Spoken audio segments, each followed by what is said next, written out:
Welcome to Dick's Sporting Goods Kickoff Week. We welcome you to the 2015 MEAC SWAC Challenge presented by Disney.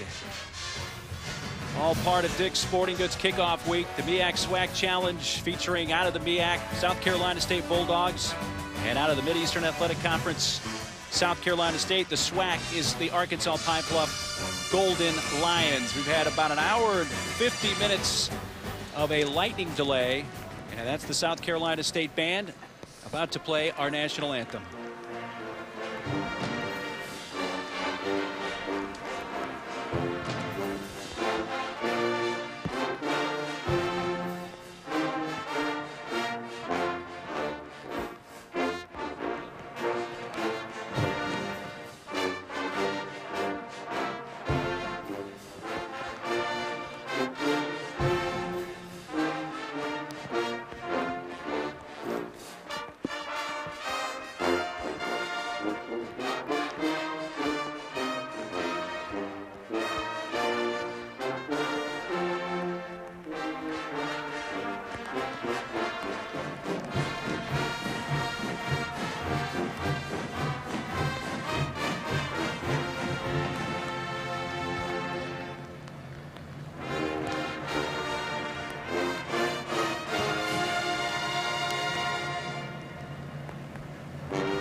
Well, South Carolina State, the team representing the MEAC, has one of the best players in all of FCS football, Jay, and that's Javon Hargrave on their defensive line. Right now, a premium has been placed on the importance of great interior line play.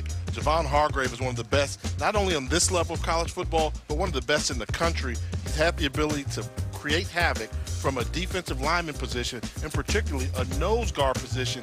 Getting those types of numbers with that type of productivity lets you know what a special player we have the opportunity to watch here today. Here's Hargrave, the senior, MEAC Defensive Player of the Year. And we are set to go. We appreciate your patience during the nearly 2-hour lightning delay, along with former collegiate NFL quarterback Jay Walker. I'm Mark Neely. The 11th annual MEAC SWAC Challenge presented by Disney, ready to get going. The kickoff from Tyler Scandrett of South Carolina State. Short coming to the near side, taken at the 10 by Rodney Stafford. Cuts back to the middle. Defender falls down on what may be a little bit of a wet turf, but we did not have much rain. He's up to the 22-yard line and brought down there. Well, the big question for Arkansas Pine-Bluff is who is going to replace the very big shoes of Ben Anderson, and the starting quarterback for the Golden Lions will be Marcus Terrell. And I think that's going to be the question that defines the 2015 football season for UAPB. Benji Anderson no longer there. He's a 4-year starter, left as a career leader in most of the major offensive categories. Very tough competition between Marcus Terrell and Nolan Sorensen, a junior college transfer. Terrell getting the nod here today. Senior Brian Handley is the back, play fake, keeping. Here's a run by Terrell, and he has a first down, sliding forward right near the marker, up to the 34-yard line for a gain of 11, run down by Shaquan Brock. Well, Ben Anderson helped lead UAPB to the SWAC title in 2012, Jay, and Terrell is the one, though I think we'll see Sorensen, don't you believe, today? I believe so. They really like what the junior college transfer brings with the ability to throw the football down the field. Terrell played behind Ben Anderson, a little bit more mobile. Low snap, handoff, and there is the aforementioned Javon Hargrave dropping Handley for a 3-yard loss. 2 plays into his senior season in college, tackle for a loss behind the line of scrimmage. You see him just great swing move. They try and double team him. I mean, that there you saw the great hand-eye coordination you must have. A lot of people don't realize to play defensive line, particularly nose guard, you have to not only have a burst of energy, but you have to have quick hands, and Hargrave has it. So 2nd down and 13 back at their own 31-yard line. In motion comes Rodney Stafford back to throw. Looking in his direction, Stafford, but turned to look late, and it's incomplete around the 40-yard line. Well, you look at the strengths for Arkansas Pine-Bluff, and really their interior line on both sides has been pretty strong, Jim. Yeah, they're really good, but, you know, you see they've got their work cut out for them today, and then you talk about their weaknesses. Very young team. You're talking about 12 players on the 2-deep depth chart. that are either freshmen or making their first collegiate football appearance this season. Very youthful team. But they're actually a little bit older than they were a year ago. And so they're making some progress there. They are, but still 12. I don't know the last time I've seen that many freshmen on a 2-deep depth chart. 3rd down and 13 for UAPB. First possession of the game, and Hargrave pressuring again. Terrell gets away, throws, and incomplete, nearly picked off at midfield by Philip Henry. He was the closest with a diving attempt.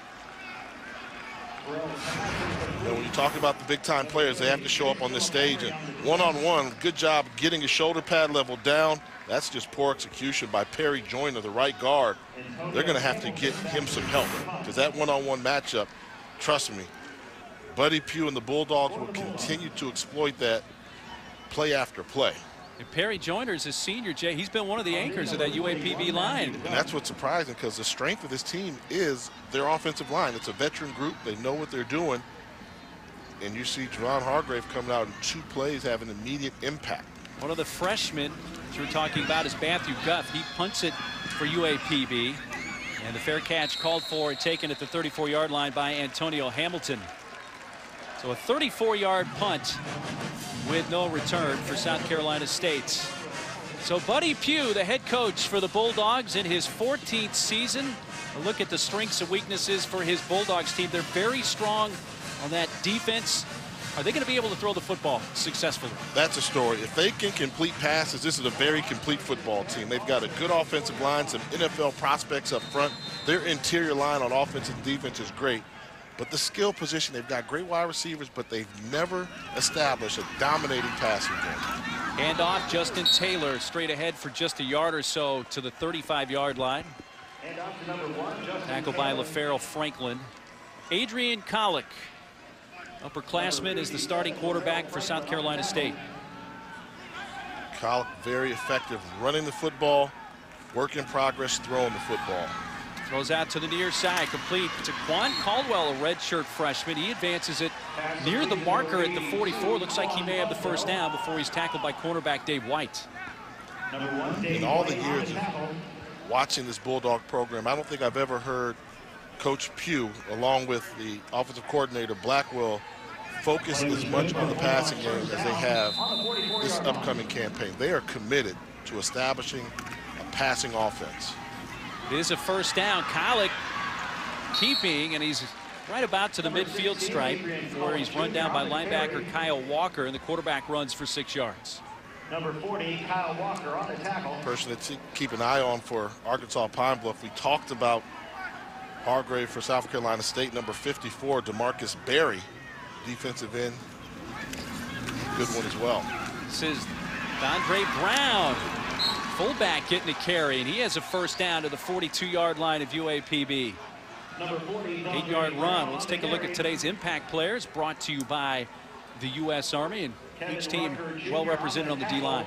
Yeah, we talked about Hargrave earlier. DeMarcus Berry, FCS All-American, All-Conference performer a season ago in the SWAC. 8.5 sacks, 17 tackles for loss. First down, Bulldogs, their first possession. They're at the 42 of the Golden Lions. In motion to the left, Hemingway, the impressive tight end, play fake. Collick looking deep. He's got a man, but overthrows him by just a step. That's redshirt freshman Leonard Jamison. He's a guy we were told to look out for, Jay. They really love his speed. Just a freshman, so his first time playing, and they were so excited what they saw in camp. They said, we think he has the ability to do some great things. And rule number 1 as a wide receiver, beat your man in a one-on-one situation. He was able to get by Dave White. Collick just overthrew him by tad. Brings up a second down and 10 and a flag right at the snap. So we get our first yellow flag of the day. And our official, Andre Lowe.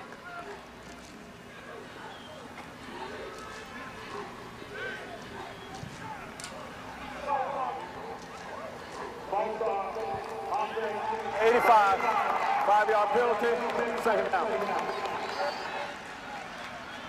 So the offsides will cost South Carolina State 5 yards. Quan West, one of the fine returning wide receivers. He was their leader last year in receiving yards and touchdown catches, West. If they're going to throw the football more successfully this year, he would be somebody that's going to help them do that. Just want to make sure they have they spotted correctly just outside the 47-yard line of Arkansas Pine-Bluff. Please reset the game clock to 12 minutes, 2 seconds. And they're going to add 4 seconds to the game clock. 3 receivers to the left, 1 to the right. At the bottom of the screen is the aforementioned Taquan West. Locked up in the single coverage with Dave White.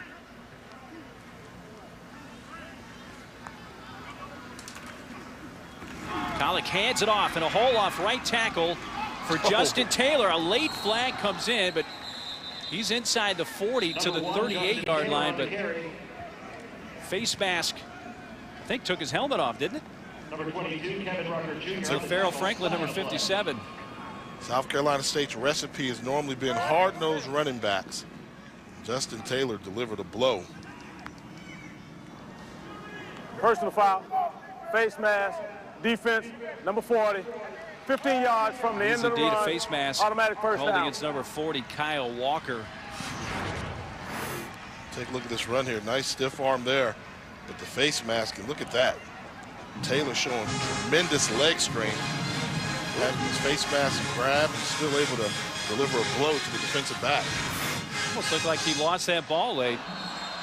So a 9-yard pickup, and with the penalty, gained 15 on that play. So it's a first down at the 23-yard line. Dondre Lewis Freeman now in the backfield for South Carolina State. Moody in the fly sweep. This is Mikhail Moody running right, but well read that time by the UAPB defense. And Willie Duncan III, the middle linebacker. Number 8, Willie Duncan III. One thing you're going to get from any defense coached by Monty Coleman, who's the head coach as well as defensive coordinator, great linebacker play. Willie Duncan's a good one. He's the head coach, Monty Coleman, in his 8th season. Of course, played safety and linebacker for the Washington Redskins. Freeman tackled by Franklin. Number 18, Dondre Lewis. Monty Coleman won that SWAC title in 2012 with a 24-21 OT win over Jackson State. Legion Field in Birmingham, and of course a terrific career with the Redskins. He is going to be inducted into the Redskins Hall of Fame in December. Well deserved. 3rd and 6. Handoff Brown. Dondre Brown barreling forward close to the first down. May have it. We'll see where they spot it. Reggie Rayford with the hit for UAPB. It's going to be very close. It looks like he'll have it. Brown's a guy that started off his career as a running back. It's kind of, listen to Coach Pugh say, he's kind of eaten himself into becoming an H-back. But you still see he has the ability to get around the edge, and he's the big back there now. More of a feature back whenever they're trying to pound the football. In motion, fake the handoff to Taylor, and straight ahead for Collick, who's gang tackled inside the 10, led by John Trell Lockett, a gain of 5. We noticed Justin Taylor getting the start at running back. We need to mention that Jalen Simmons is suspended for this game. He and a handful of South Carolina State players serving a 1-game suspension due to a melee, a fight that occurred in their final game of the season last year against Norfolk State. So it's Taylor in the backfield. He has the handoff, run it right. Somebody lost the helmet on the UAPB line, and will have to come out of play. And up to the 6. Willie Duncan, the Farrell Franklin with the tackle, and scooping up his helmet as Franklin and heading to the sideline for at least a play. And this is a tough one because you see you lose Franklin on the sideline. They have to replace him with Kevin Carter, who is a freshman, true freshman. They've got good linebackers, but they're very thin at that position. 2 of the 3 backups are true freshmen. Tough situation right now to come in and start your collegiate career in a smash mouth situation. 12th play of this drive, a 3rd down and 3, and Collick has the first down and into the end zone. Touchdown, South Carolina State.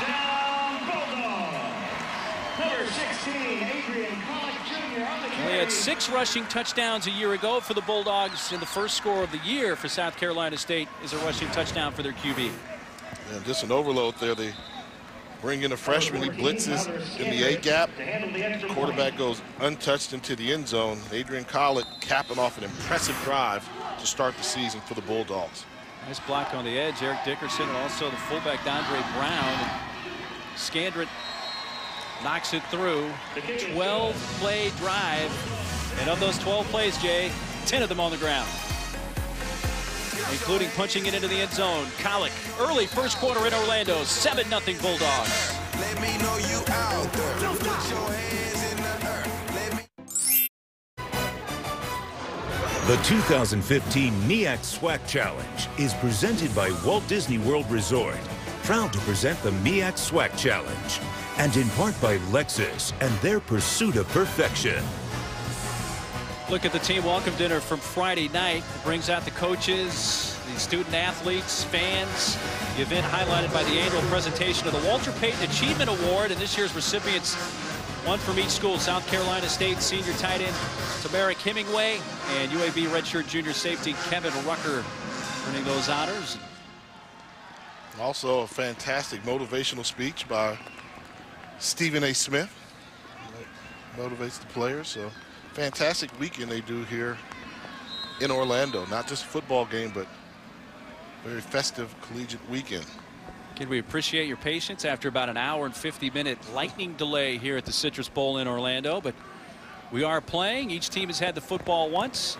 Tyler Scandrett kicks it away to UAPB, and the short kick taken at the 14 by Andre Mitchell. Sidesteps a defender at the 20 and is wrapped up at the 24-yard line. That's going to bring that impressive South Carolina State defense back onto the field. That features Javon Hargrave.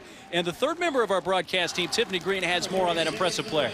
Well, guys, we saw just how disruptive Hargrave can be along that defensive front, but he admitted to me that he struggled with leading this unit last season, so he wanted to be more vocal. So over the summer, he decided to study videos of NFL Hall of Famer Ray Lewis to find some motivation. He says that's where he was able to find his voice, and the biggest lesson was being comfortable being uncomfortable. I like that. Thanks, Tiffany, and keep that umbrella handy. It's a handoff to Hand Lee, and not much there. Stopped by James Robinson, one of Hargrave's mates there on that defensive line, and also coming up, defensive back Shaquan Brock, number 29. And that's a good point that Tiffany talked about with talking to Hargrave. The fact that being comfortable, he can go out here on a weekly basis and know he's better than the person that he's facing. But the key is getting to the next level is not just playing with that person, but dominating.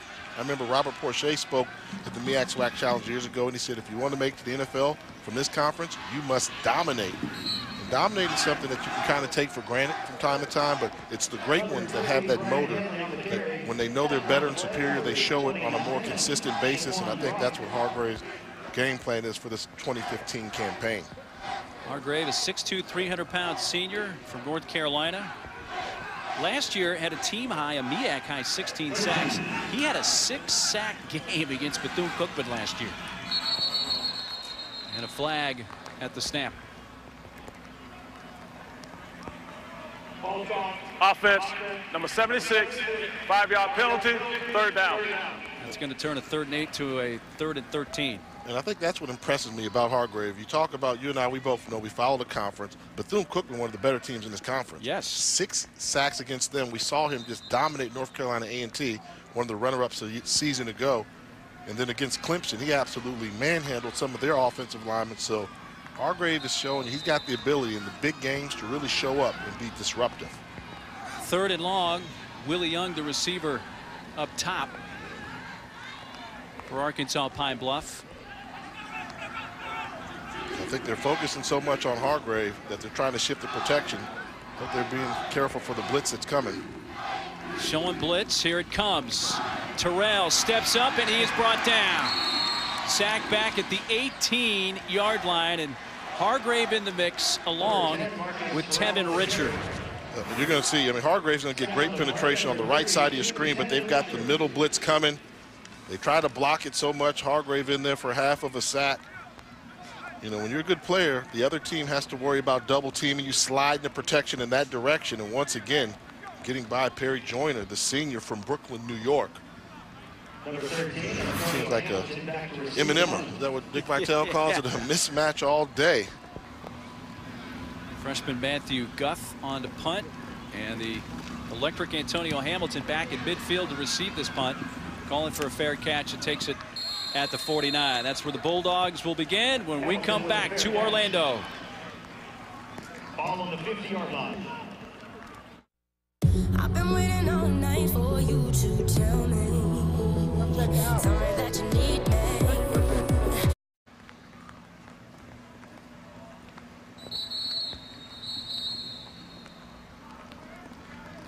Well, we are midway through this first quarter. South Carolina State leading Arkansas Pine-Bluff by a score of 7-0 as the Bulldogs about to take it offensively for the second time today. Thanks for your patience. We're playing football in Orlando with my partner, former quarterback at the collegiate and NFL ranks, Jay Walker. I'm Mark Neely.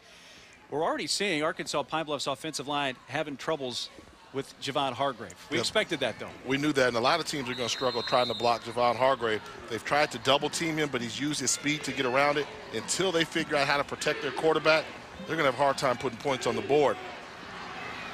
That's off to the far side and a late flag, the incomplete fumble. pass. Moody lost it, and Arkansas Pine-Bluff does recover. That's Kyle Walker, number 40, who recovers for the Golden Lions. And if UAPB needed a big play, it looks like they've just gotten one there. I think the penalty on South Carolina State is going to be big.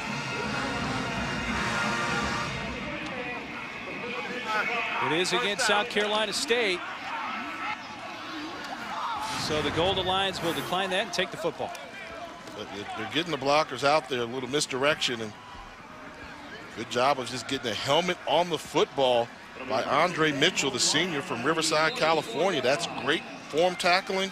And Kyle Walker, the inside linebacker, great awareness, picking up the fumble, giving the Golden Lions a much-needed spark of energy. And they begin at the 44 of South Carolina State. That ball tipped and incomplete. Intended for Kyle Coleman, the tight end, but Tevin Richard, number 32 on the coverage for South Carolina State, also there. And we mentioned how Marcus Terrell was in a very contested quarterback competition during camp. This is one of those measuring stick moments right now. If he can't take advantage of the turnover, complete a couple passes, then I think you look to Sorensen, the better passer of the bunch. Two receivers to each side for Terrell on 2nd down and 10. Terrell, 6'3", 190-pound redshirt sophomore. Fill those big shoes of Ben Anderson, and a timeout called by UAPB as the play clock was winding down.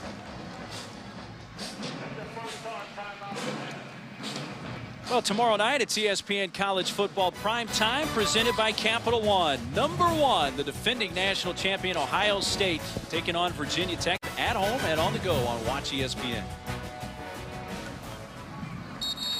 Golden Lions trying to take advantage of a South Carolina State turnover.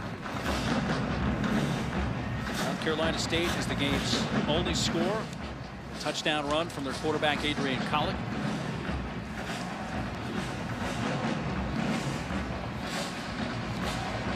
After the Golden Lions use their first timeout. 2nd and 10 from the 44 of the Bulldogs. Motion to the near side comes Patrick Rowland. Play fake. Deep throw. Terrell overthrows him. In fact, his man was double covered. Antonio Hamilton had the closest coverage on the intended receiver, Wesley Hawthorne. And that's not a good sign there. I mean, the pass was way overthrown. No chance of getting it. But the fact, like you mentioned, double coverage. What you're looking for as a quarterback is you can miss passes from time to time. Wide receiver not getting open. But are you going the right place with the football? 2 red jerseys around 1 white jersey. Find someplace else to go with the football. Marcus Terrell off to an 0 for 4 start through the air, and it's a 3rd down and 10.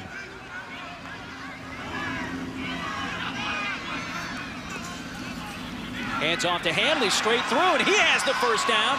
Makes a cut and is wrapped up at the 30-yard line, but a first down run of 14 yards before Marquise Jones able to bring him down. The obvious pass situation, what do? Run the football. One thing that hurt this Bulldog defense a season ago, giving up big plays. They're very good. They win most of their battles, but occasionally poor tackling would show up and they would give up big plays. Big run for Arkansas Pine-Bluff.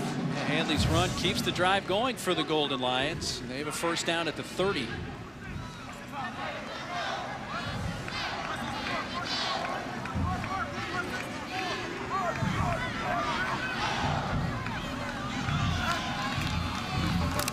Terrell pulls it back down and hit as he throws incomplete.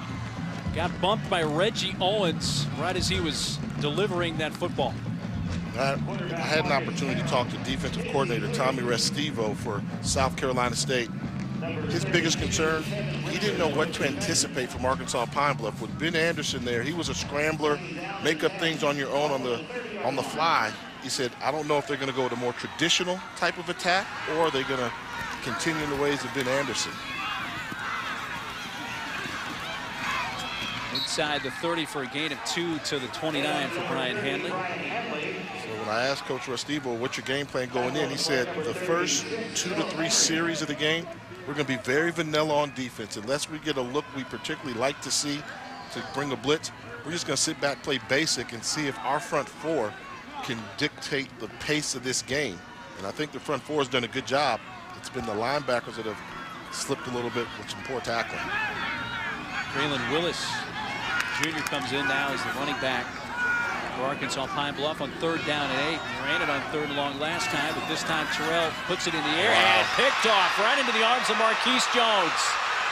And he had some blocking help.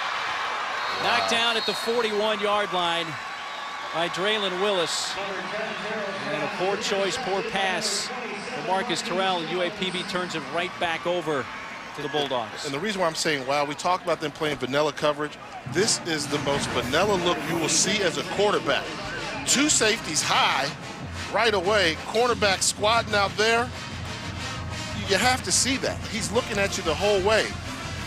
When you drop back as a quarterback, once you see those 2 safeties, you have to know the cornerback has the ability to look directly in the backfield. Poor choice where to go with the football. Looked like his receiver cut to the sideline, and Terrell was expecting him to cut down the field. Hand it off to Andre Lewis Freeman around left side. Kyle Walker with the stop, and got some blocking help on the edge for a gain of 6.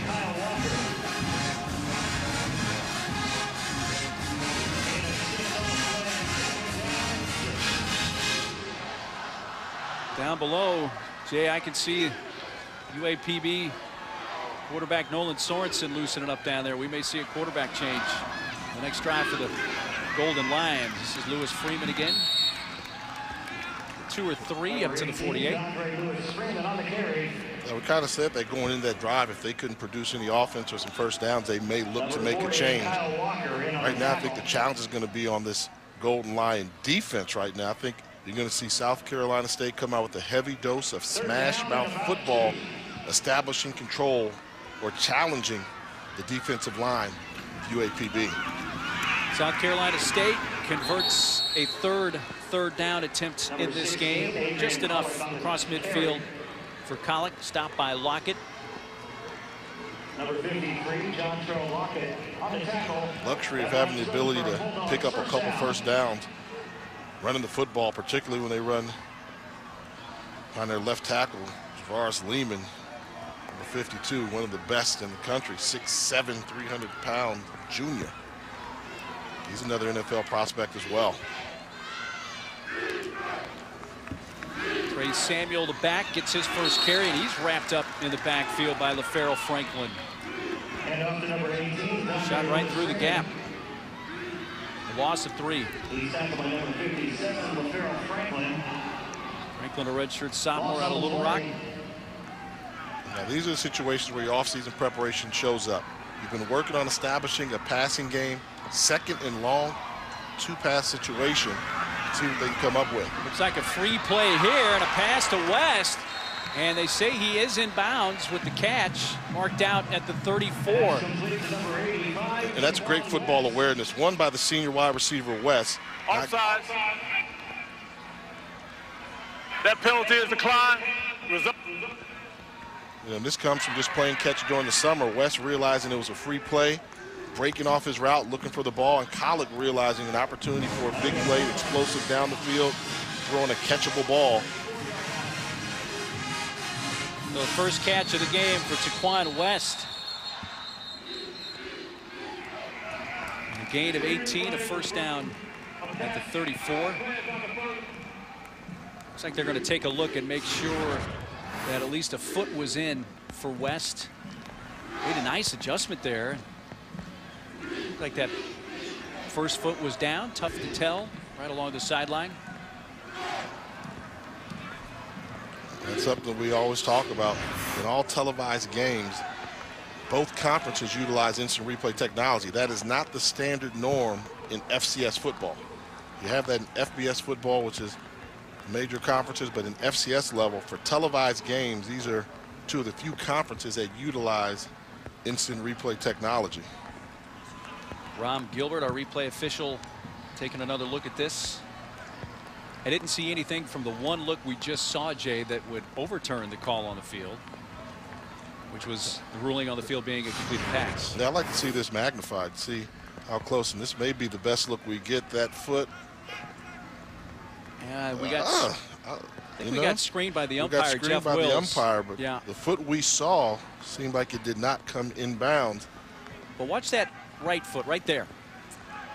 Yeah, I think it's that left foot. He gets turned around. It's the left foot. So as he's going up, his left. That's not a catch. See, I think, though, that his foot had come down prior to that and then skidded. I'm seeing two different things from the angle here. That's the communicator, Dwight Pettiford. And you know what I think goes here? See, I see it like he didn't make it. You see something else? Not conclusive, not enough to overturn it. The play should stand. Unless they have a view where they weren't screened out, but they have the same views we have. Yeah, I think that angle we were looking at, which would have been the best angle had the umpire, Jeff Wills, not been in that particular position and screened us.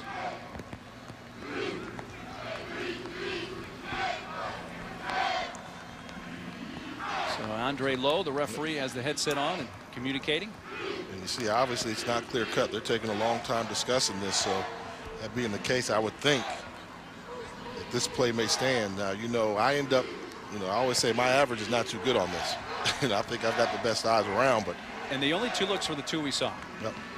That they had to go with. The ruling on the field is being reversed. The runner's left foot went out of bounds. The pass was incomplete. We also had a foul on the play.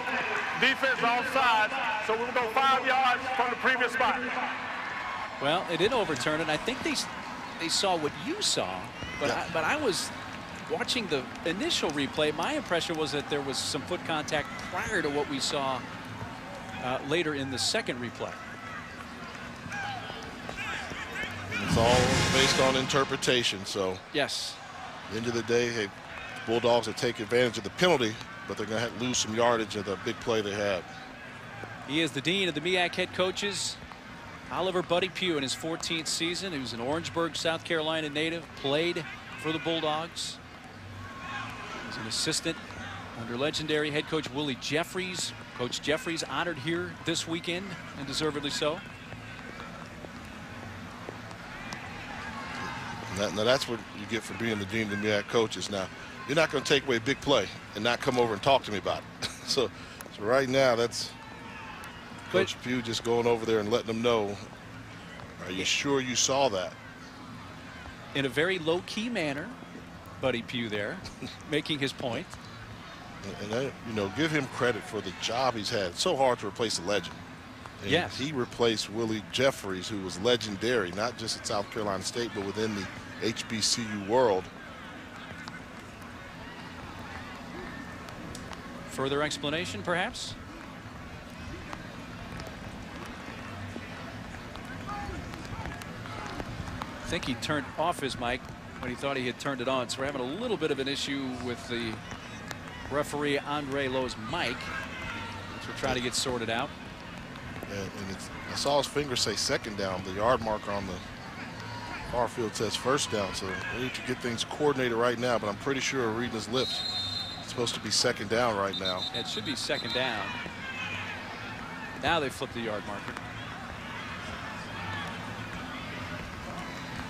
It should be second down in about 7 or 8.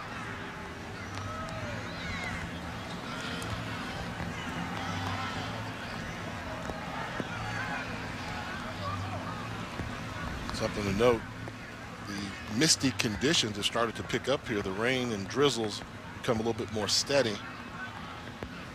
Yeah, during the hour and 50-minute lightning delay, we really didn't have any rain. But again, the rule is any lightning within an 8-mile span of the playing facility here at the Citrus Bowl. This MEAC SWAC Challenge, the 11th annual, presented by Disney. We're at the Citrus Bowl in Orlando. Mark Neely, Jay Walker, Tiffany Green down on the sidelines. We appreciate your patience with that lightning delay. We have just under 3.5 minutes to play in the first quarter. And a handoff. Lewis Freeman barrels ahead to the 43-yard line. Gain of 5, tackled by Kyle Walker.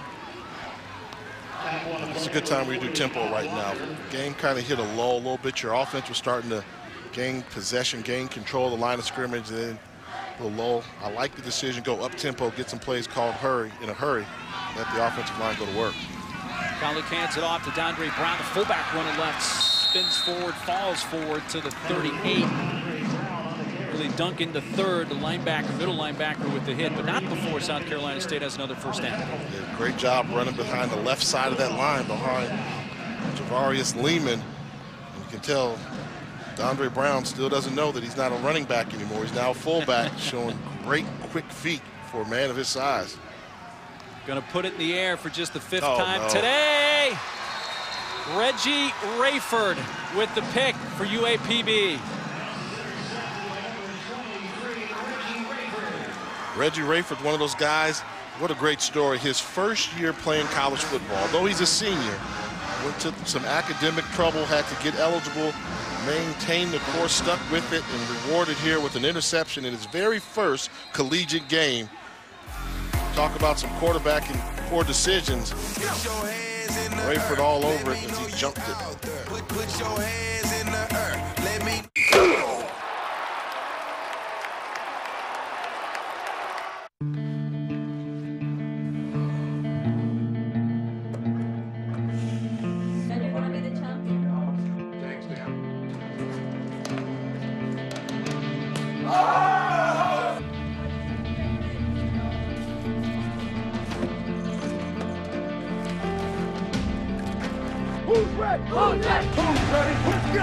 Hello to a great job at Amazon. Say hello to a great job at Amazon. It is great to have ESPN College Football back, and you can stream every game live at home or on the go. Simply download the Watch ESPN app or visit watchespn.com. Rayford with the interception. That's 2 turnovers now from the South Carolina State offense. UAPB down 7-0, takes over at their own 34 with Nolan Sorensen now, number 12, taking over at quarterback. We kind of saw it coming. And Sorensen, nice arm, junior college transfer from Clovis, California. When he comes in the game, they want to see him put the ball in the air. Played at Fresno City College.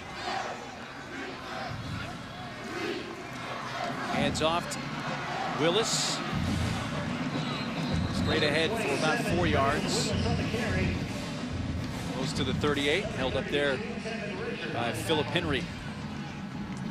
You know what's fortunate for Sorensen coming this game right now, South Carolina State electing to bring in all their backup defensive linemen. All the second teamers are in there now. Bryant Wilson, Octavius Mack, number 7, 95 Brown. These are all the backup linemen as the first string line is getting a breather. Sorensen throws on the move, throws a strike, completed to Hawkins. John Hawkins, redshirt sophomore. First down up to the 43, 20-yard gain. Watch Tyler Smith, number 33, the linebacker, coming from South Carolina State, coming to make this tackle. Is this flag football or tackle football? He grabbed his flag, but he missed the tackler. I think we're still playing tackle football, aren't we? Things like that happen to let you know that Hawkins a little bit faster than Smith had given him credit for, able to take the pursuit angle away. Hawkins only had 2 catches for a total of 15 yards last year. He's already exceeded his yardage total with a 20-yard gain there. A bit of a wide snap and handed off. Woodford. Nicholas Woodford, the fullback, with a gain of 9. Well, and if I'm a South Carolina State fan right now, Jay, I'm saying, why is my first team defensive line not in the game? And now they are. Now you see them. Here they come. Enough of this. Let's settle down and get going. But give credit to the offensive line. One thing that South Carolina State does defensively, they like to stunt their defensive linemen. Problem with stunting is if you go the wrong direction, they're normally nice creases for the running game. Second down and a long one for the Golden Lions inside the 35 of the Bulldogs. Hand it off to Willis. He's going to be short, no gain, and guess what? Javon Hargrave right back in the game and making an impact again. I mean, that was classic there. He beat his man one-on-one, was looking for the ball carrier in the backfield and able to chase him down and stop him short of the line of scrimmage. That's one there where it won't show up as a tackle for loss, but it was 2nd and 1. They did not get the first down. Great play, doesn't show up on the stat sheet, but he is really turning it on in this football game. 3rd down and 2. Golden Lions 1 for 4 on 3rd down so far in this first quarter. Hand it off, and Woodfork trying to stay on his feet, but ridden down. Ball came out, but he was down. Shaquan Brock with the tackle, and that may have lost about a half a yard. Back to the 35, and it's 4th down. It's like a repeat record. Brock with the tackle, but who's the first one to hit him? Hargrave again. And that's the end of the first quarter. The only score, the Adrian Collick 6-yard touchdown run for South Carolina State. Big day already for Hargrave and that South Carolina State defense. Lots of good music here in Orlando and great food as well as part of this 11th annual MEAC SWAC Challenge. Let me know you out there. Put your hands in the earth. Let me know you out there. Novak Djokovic takes the court. In that first quarter for Javon Hargrave, 1 sack, 3 tackles. Let's take a look at today's Royal Purple Focus on Performance, and Javon Hargrave in that first stanza. The second play of the game, finding ways to penetrate the line of scrimmage and make the tackle for a loss to get the season off to a good start. Then taking on the opposing guard, great leverage, missed the sack there, but disrupting the backfield. This is a great play. Beat your man, seek out the ball carrier, make him short on the first down run. Well, it'd be a 52-yard field goal attempt, and they have a freshman kicker, Jamie Gillen, so they're going to go for it here. UAPB, a 4th down and 2 from the 35 of South Carolina State. I'd have to go play action here. I don't think they can run and get it. You have to think play action. Sorensen hands it off, and it is a 1st down for Draylon Willis. Stopped by Darius Leonard. Needed 2 or 3, got about 4. Good job. This is not a lot of room to run, but they sent everybody there, and a good job by the guard. Perry Joyner, number 63, pulling around there with just enough room to allow Willis to pick up the first down. Antonio Hamilton was just about a step late in the backfield from getting to Willis there. Sorensen rolling out, being chased. Hargrave upended, gets back on his feet. The throw wide and incomplete inside the 20 for Willie Young. Keep in mind, not coming from a defensive end position, from a nose tackle position, chasing down the quarterback. If he doesn't get clipped by his own man, Reggie Owens, he probably would have had another sack. But I like the job of what offensive coordinator Anthony Jones from Arkansas Pine-Bluff is starting to do. Realizing they can't really establish a pocket, they're moving the pocket. So it's a good idea to roll Sorensen out, get him away from some of the pressure that's coming right up the middle, and see if he can feel more comfortable outside. In motion comes Willie Young.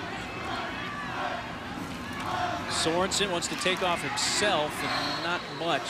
Maybe back to the line of scrimmage. Hit there by Hargrave. Tackle on the play, number 97, Javon Hargrave. He's taking off. He's been giving it to Perry Joyner all night. Then Toddra Pamplin, the lineman, the center, the anchor of that team.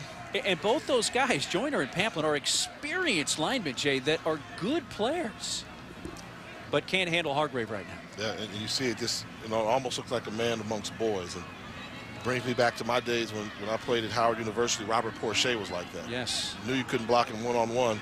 Better get some help. And I think Hargrave is playing with that type of intensity. Play clock just got it off in time. Sorensen. Guess who? Got him by the ankles. Hargrave. He's showing off right now. He's showing off. He's a typical nose tackle. They moved him out a little bit wide. And watch this. He's going to recognize it. Swim move, partial double team. You're not running away from me.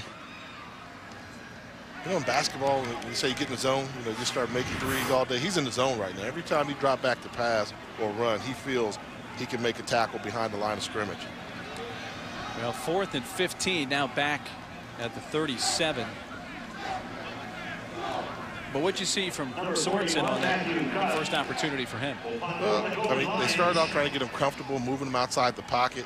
A little rattled. I mean, he's got to get used to it. He's coming from junior college football to this level of football, step up.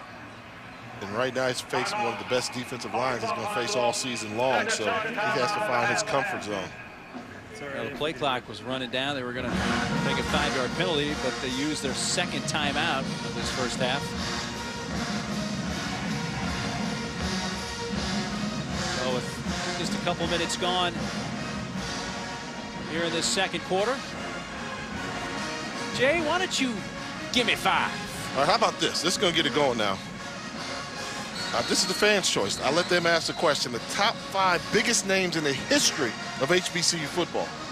Now, I didn't put Steve McNair. It should be Air McNair. But gotcha. Then it should be Doug Williams, I think, is 4. Number 3, Jerry. 2, Sweetness. Nice. And number 1 all time, it's got to be. He's the name you think of, even though has a head coach. And there's so many others. Like on the bubble, I've got Buck Buchanan. You could put Too Tall Jones, Richard Dent. But those are my 5. Those are my 5. Pretty strong 5, but I'm sure some fans have some ideas of their own. That angling it is going to go into the end zone for a touchback. Oh, you've caused some debate already, Jay Walker. Early second quarter, Bulldogs coming back out with a 7-0 lead.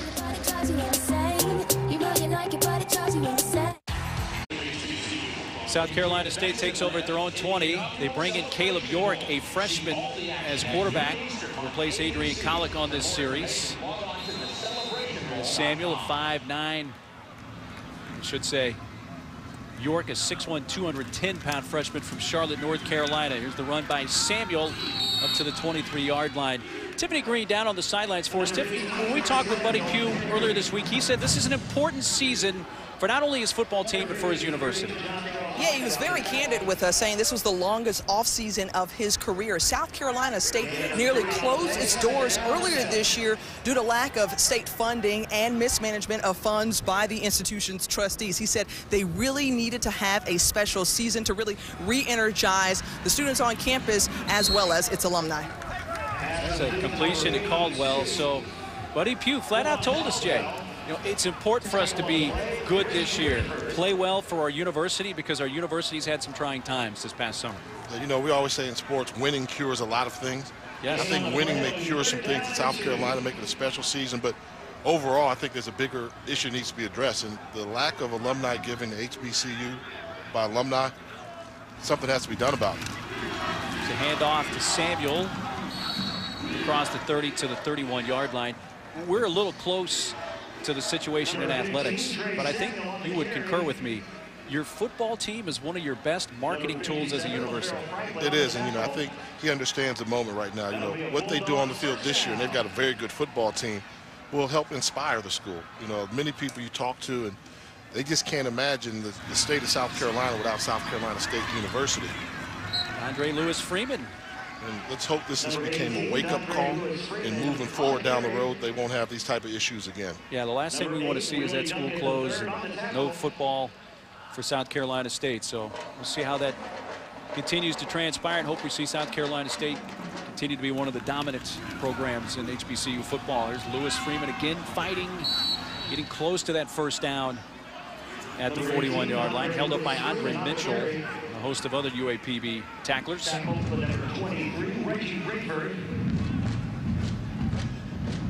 you take a look at this ball game here, it's interesting. Both teams are now using their second-string quarterback.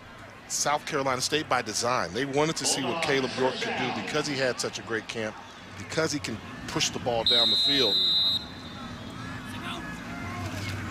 York gonna, for a moment, thought he was going to put it in the air, but thought better, and will have enough yardage there across to the 42-yard line, first down. 6'1", 210. Got a nice frame. They're hesitant to call him a game manager. They say he knows where to go with the football, but he has the arm strength to get the ball wherever he wants to. Very excited about the future of this young man. Gained one on the first down play, so on second down, York again keeping the 47-yard line, held up by LaFarrell Franklin. Had an opportunity to talk to Deshaun Baker, who's one of the former running backs at South Carolina State now, works in the administration. He said during camp, York would come in with badges of honor, bruises all over his arm from where he mixed it up on the run plays, proving that he could run the football, wasn't afraid to mix it up, really gained the respect of his teammates. Here comes the blitz. It's picked up, and the pass complete for the first down to Jaquan West. Beautiful. And that's why they like having him there. Go the right place with the ball. They're bringing the blitz up the middle. You've got a built-in hot route coming across the formation where the linebacker blitz is from. Get the ball to him, replace the hole. That's great recognition by Caleb York. That's what an offensive coordinator likes to see. DeAndre Lewis Freeman picked up the blitz there. And nice job. Now gets a carry. Gain of about 2 to the 47-yard line. Tackled by Nicholas Stroud, a freshman from Monroe, Louisiana. Lewis Freeman taking his loose helmet off the field. And one name we haven't called a lot in this game has been DeMarcus Berry. They're all conference defensive end, stand-up linebacker for Arkansas Pine-Bluff. He's been matched up against Javarius Lehman, and Lehman has had his way with number 54 in white so far. Very first team all SWAC last year. Pass a little behind the intended receiver. Redshirt freshman Quan Caldwell, and incomplete on the coverage, Dave White. Number 1, Dave White on the coverage. Pass is incomplete. It'll be a third down and long, a 3rd and 8.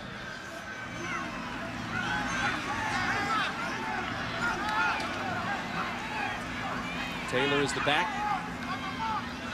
2 receivers to each side for this freshman quarterback, Caleb York. They're bringing pressure. Nobody deep for Arkansas Pine Bluff. Everybody within 5 yards of the line of scrimmage. Hand it off to Justin Taylor. Not much, a yard or so, hit by Willie Duncan and others. Yeah, they won the chess match there. In that situation, you have to check out of that play. Just too many white jerseys around the line of scrimmage, allowing the Golden Lions to come up with the big stop on 3rd down. Of course, Monty Coleman, the head coach for UAPB, also their defensive coordinator, dialing that up. First punt of the game for South Carolina State. It comes just over 8.5 minutes to play in the first half. Jerome Petaway, a sophomore, with 2 back for UAPB at their own 10-yard line. Patrick Rowland and Andre Mitchell.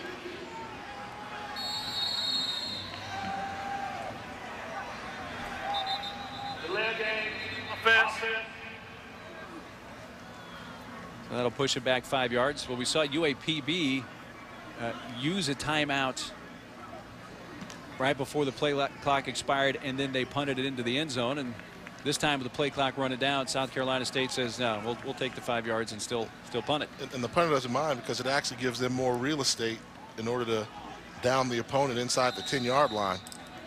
And I mentioned first punt for Petaway in South Carolina State. He averaged 39 yards a punt last year. His long was 67. He booted all 74 punts last year for South Carolina State. He tried to angle and did not hit well. Goes out of bounds around the 30. So not a good first boot of the season for Petaway.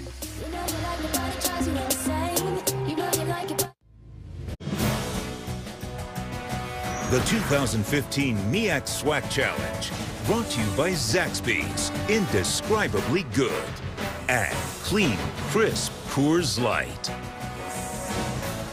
8:16 to play in the first half from Orlando. We had about an hour and 50-minute lightning delay before starting this one, so that's why we're just midway through the second quarter. South Carolina State, the Adrian Collick 6-yard TD run on their first possession of the game has been the only scoring.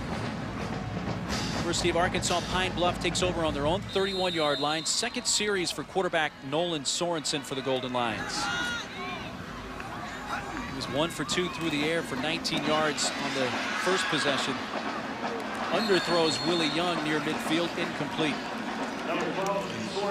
Once again, South Carolina State electing to go with their backup defensive line. So I think what they're doing now is until UAPB can show they can cross midfield, they're going to keep the backups in there. And then if they hit them with a big play or move the ball, then they'll bring in the rest of the starting line. But early in the season, good opportunity, good chance to get your starting defensive line a little bit of rest so you can step up, make some plays while Arkansas Pine-Bluff has a backup quarterback in the game. Hanley, it's kept by Sorensen, who takes off, and on that zone read, the quarterback with the keeper in a first down run all the way up to the 46-yard line, a 15-yard gain. Good ball skills here by Sorensen, really riding the running back with the football. Seems like he has it, and he pulls it the last minute. His head, he actually gets crushed. Good recognition, way to pull that ball out of the belly and pick up the first down. This drive began with pretty decent field position for UAPB after just a 16-yard punt from South Carolina State. Here comes the blitz off the edge. Sorensen gets rid of it, throws it up in the air, and picked off. Devondre Powell. Well, pressure was coming. Sorensen felt it, threw it up for grabs, and it goes to the other team, and the second turnover from UAPB. See here, kind of throws it up for grab. Coming off the play action, you see the blitz is coming from the outside by Darius Leonard, the linebacker, not allowing him to step into the throw. Easy interception by Devondre Powell, who's a backup cornerback that comes in during that nickel package.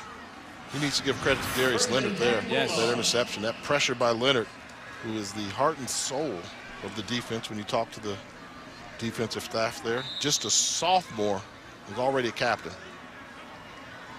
In motion, here's the jet sweep. Trey Samuel upended just as he crossed midfield. Reggie Rayford. Interesting guy, Trey Samuel, who you remember was primarily a wide receiver in past years, but seeing some time that running back and on the fly sweeps again. Yep, they have so much talent in skill positions now, luxury they've not had in prior years. In this game, they're going to need him to run the football a little bit with the absence of Jaden Simmons. It is Collick back in at quarterback for the Bulldogs. Dave White tackles Trey Samuel. It's going to be third down.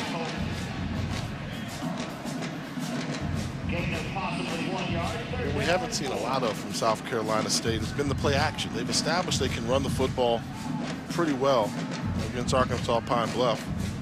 But normally after you establish control line of scrimmage and you say you want to throw the ball better, this is when you have to trust your quarterback that he's going to make the right decision to pick up 4 yards in the passing game.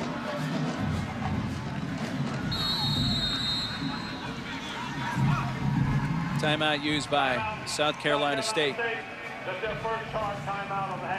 Well, National League Central contenders will clash as the baseball playoff race heats up. The Pittsburgh Pirates on ESPN News. All that due to the hour and 50-minute lightning delay we had before starting today. And if I can, I've gotten some comments and tweets already from Give Me Five about the names. Yes. I consulted with some higher-ups. Like James Shaq Harris is a legend. He approved my list. Yes, I know I forgot legendary Jake Gaither, but I only have room for 5. It's a pretty strong list, I'll give you that. I mean, Michael Strahan didn't make it, right? Texas Southern, so the number, I'd say, send me your list. If you have a better 5, I'll take my 5 against yours any day. Third down at 4, high snap brought down Collick, but that's not going anywhere.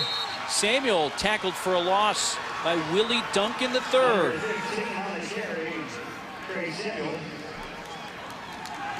You know, what you have to do in quarterbacking here, if you're going to be a throwing team and want to establish your throwing the football, you have to recognize this. Look at all the white jerseys. There's nobody back to the 40-yard line. They're telling you you're not going to run the football right now. So you have to have the faith to get your protection together, find your best wide receiver, and complete the pass. And that is what's been lacking from South Carolina State.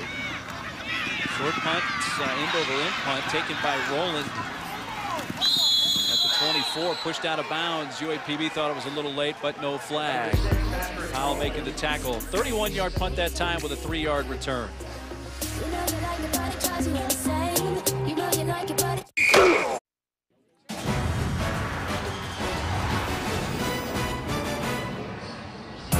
Part of this MEAC SWAC week involved sports industry experts, including our own colleague Jay Harris. He led some colleagues in an Evans High School here in Orlando forum, and I believe that young man, his question was, how does he get Jay Walker's job? But it discussed career opportunities with local high school students in the sports industry. Another great offshoot of this MEAC SWAC Challenge week.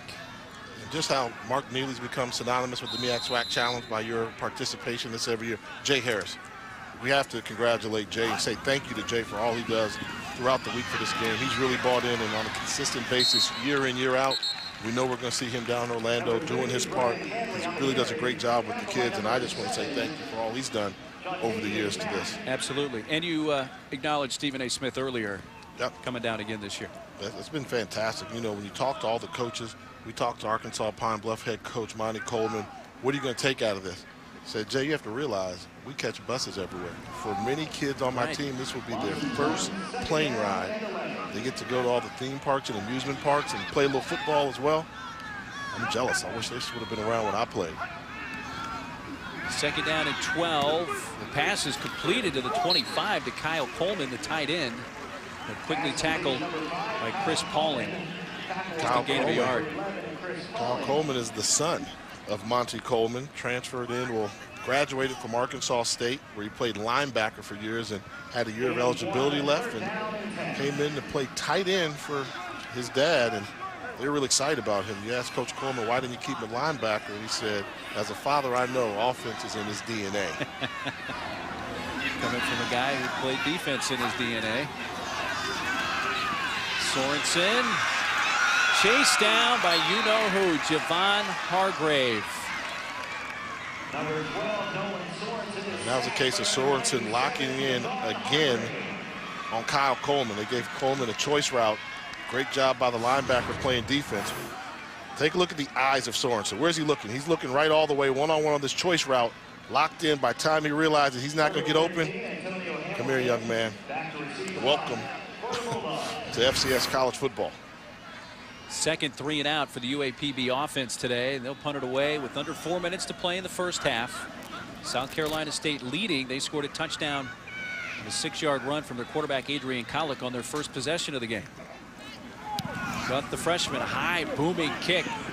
This backs up Antonio Hamilton. He's going to let it bounce at the 20, and it'll be downed at the 18-yard line. Big boot there for the freshman, a 53-yard punt.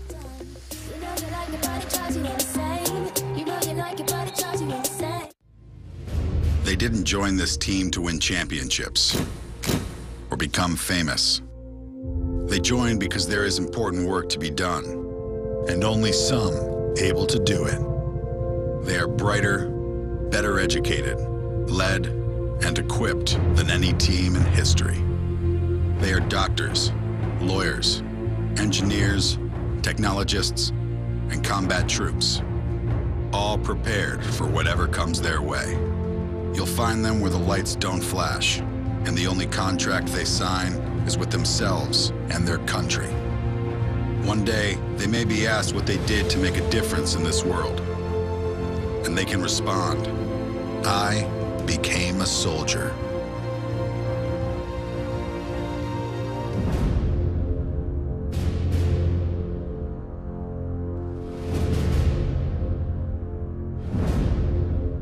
Alicia was on a mission to energize her car. AutoZone matched her with a tough Duralast battery, and Alicia felt more energized.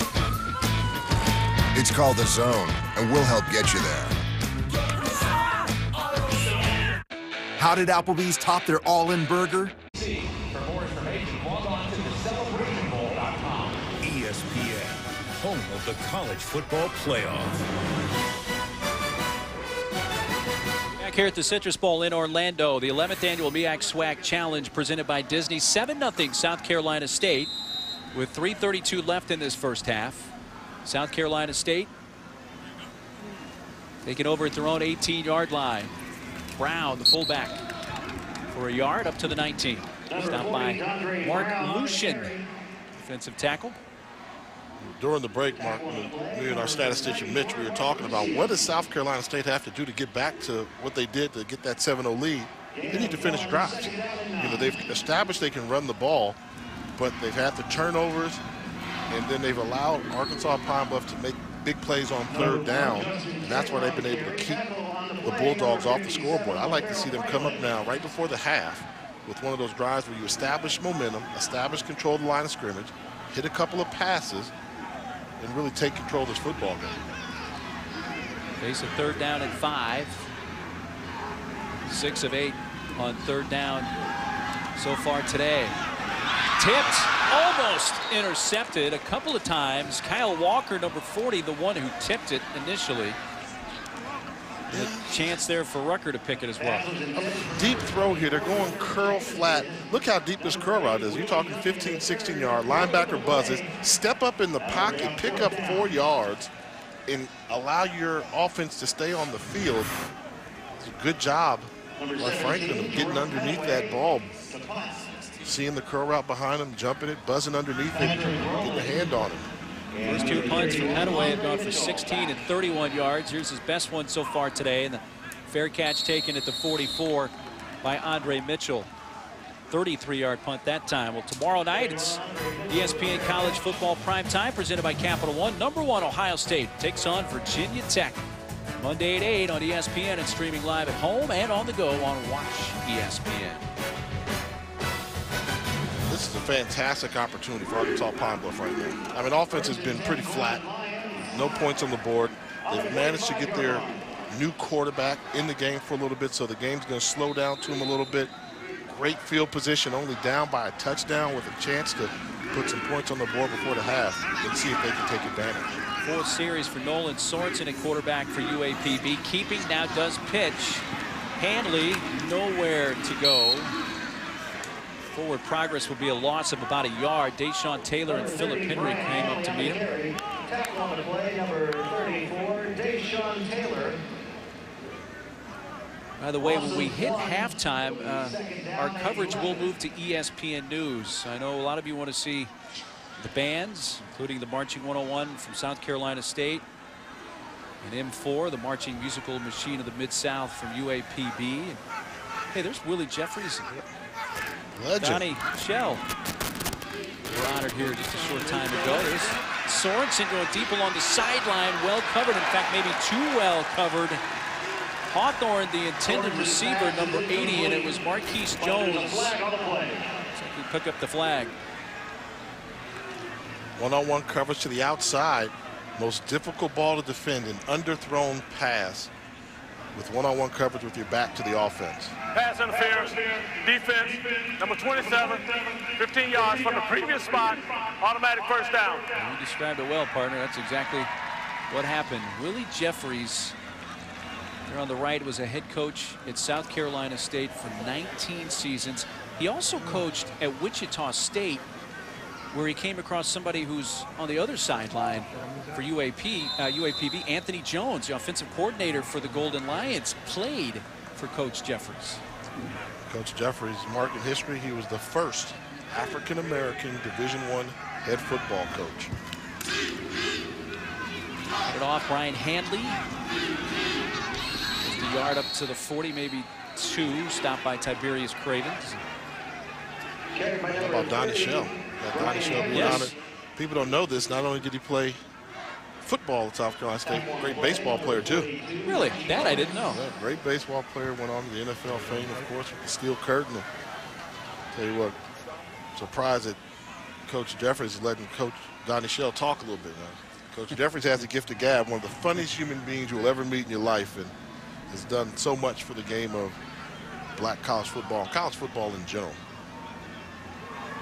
Just over a minute to go in this first half. A 2nd down and 9 for UAPB. The handoff was made to Draylon Willis, but he's going to be tackled for a loss. Back at the 44, Deshaun Taylor splitting the gap there to meet him initially. Great individual effort by Deshaun Taylor. This is how you play it. If you get behind the line of scrimmage and you can't figure out if the quarterback is going to hand it off to the running back or not, you know what you do? You tackle them both. And this is what he does. Watch him knife through, coming right up the middle. He gets there. Well, I'm just going to tackle you both. Tripped up the quarterback, tackled the ball carrier. Good job by Taylor. Good look there. Yeah, he got a piece of both of them. And then held on. 3rd down at 13. Clock rolling, and here's Sorensen rolling out and off his back foot just heaves it out of bounds. That was number 92, Tiberius Cravens, right in his grill. It's not intentional ground. Number 92, Tiberius Cravens under pressure that time. Just 15 seconds left and 4th down. And unless they give up a big play here on special teams, I would think, Jay, going in only down 7-0 is a pretty big win here for Arkansas Pine-Bluff. Particularly on the defensive side of the football, they made some adjustments and kept South Carolina State out of the end zone. Offensively, they still have to figure out a way to get some points on the board, but for them to have the score this low.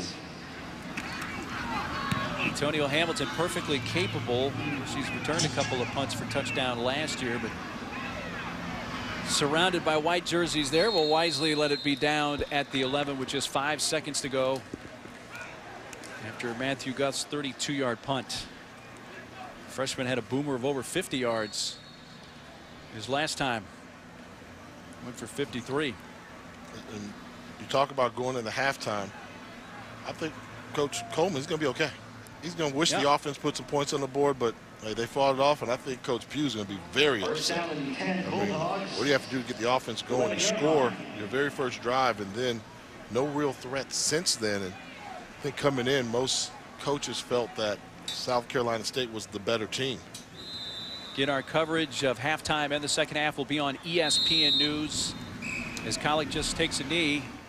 And that's going to take us to the end of the first half. The Collick 6-yard touchdown run on South Carolina State's first possession of the game.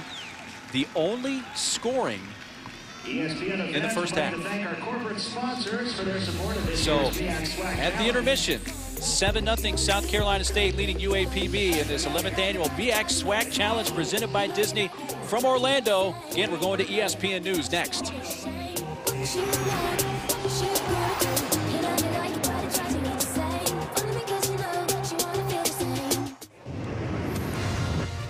Baseball tonight. Carl Ravitch here. Tim Kirchin, Eduardo Perez. 13 minutes before the hour of 7 in the East. And, of course, that means we got a baseball game coming up shortly. Pirates and the Cardinals. Andrew McCutchen says he's ready to go. They've been kind of stuck on this 6.5-6-game deficit. And you got to cut into it tonight for Polanco and company. They get Garrett Cole on the mound, which is good news for them.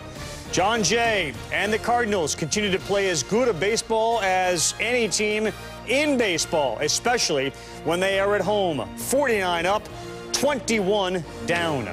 We got our Sunday night crew to join us as well. We look forward to it all. That's at 8, but baseball tonight starts now.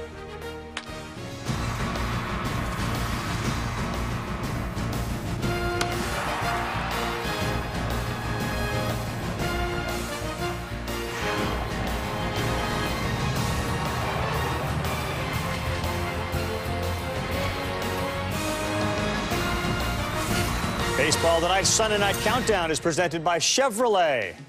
Standings in the National League Central. You know, All-Star game, it was like 2.5. They got it to 3.5 and 4, 5, and 6. And the Pirates are staring at another one-game wild card unless they can overtake this team from St. Louis. And every time they play, Eduardo and Tim Kirchin just say, well, tonight's the night they can kind of bite into that lead. They got Cole going, but it does feel like you just can't get there. You can't, and that's what the Cardinals. Easy breezy, beautiful cover girl. Sometimes you can feel the indulgence of nature. Sometimes you can taste it. Sweet granola clusters. Halftime here at the 11th annual MEAC SWAC Challenge presented by Disney. South Carolina State leading Arkansas Pine-Bluff 7-0. And now it's time for our first band of the halftime. M4 from the University of Arkansas Pine-Bluff. It's the marching musical machine of the Mid-South.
That's the marching musical machine of the Mid-South from University of Arkansas, Pine-Bluff. Don't go anywhere. When we come back, it's time for South Carolina State's Marching 101 when we return to Orlando, Florida.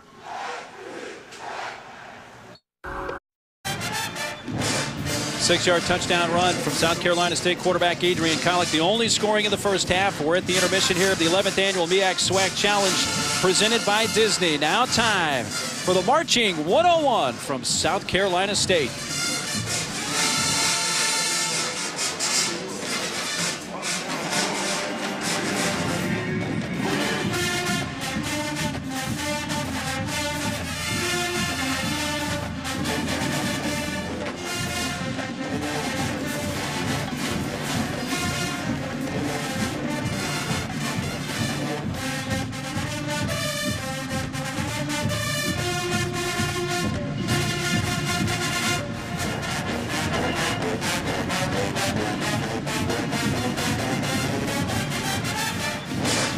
Six-yard touchdown run from South Carolina State quarterback Adrian Collick, the only scoring in the first half. We're at the intermission here of the 11th annual MEAC SWAC Challenge presented by Disney. Now time for the Marching.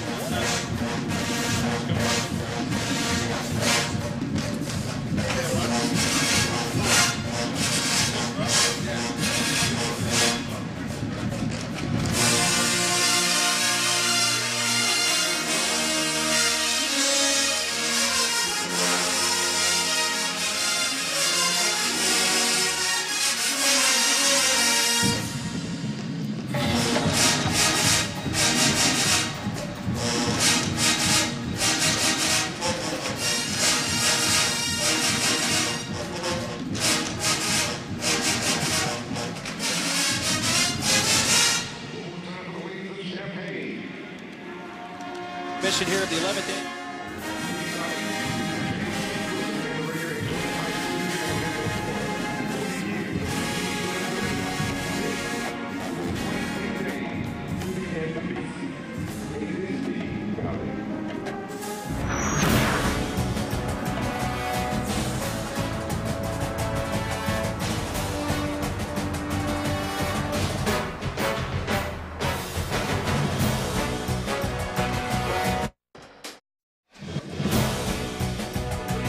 This halftime report is brought to you by the U.S. Army. This team makes a real difference. Find out if you'd make the cut at goarmy.com/team. Welcome you back to the 11th annual MEAC SWAC Challenge presented by Disney from the Citrus Bowl in Orlando, Florida. Got started almost 2 hours late due to a lightning delay, but we are about ready to start the second half. Low scoring first half. The Adrian Collick touchdown run on the first possession of the game for the Bulldogs, the only scoring of the half, and it's 7-0 South Carolina State. I was surprised, Jay, by the fact we only had one score in that first half. Yeah, and I think as this game goes on, the deciding factor may be the play of the backup quarterbacks. Both of these squads had highly contested quarterback competitions in camp. Neither one of the starting quarterbacks has done much. The defense has been dominant, but they're going to need somebody to step up and make a play. And I just have the feeling it's going to be from one of the guys that didn't start this football game. Well, about the first half, how about a strong performance? Let's take a look at today's AT&T strong performance. And you know the one person that's been as good as advertised? Javon Hargrave. I mean, looks like a grown man amongst boys.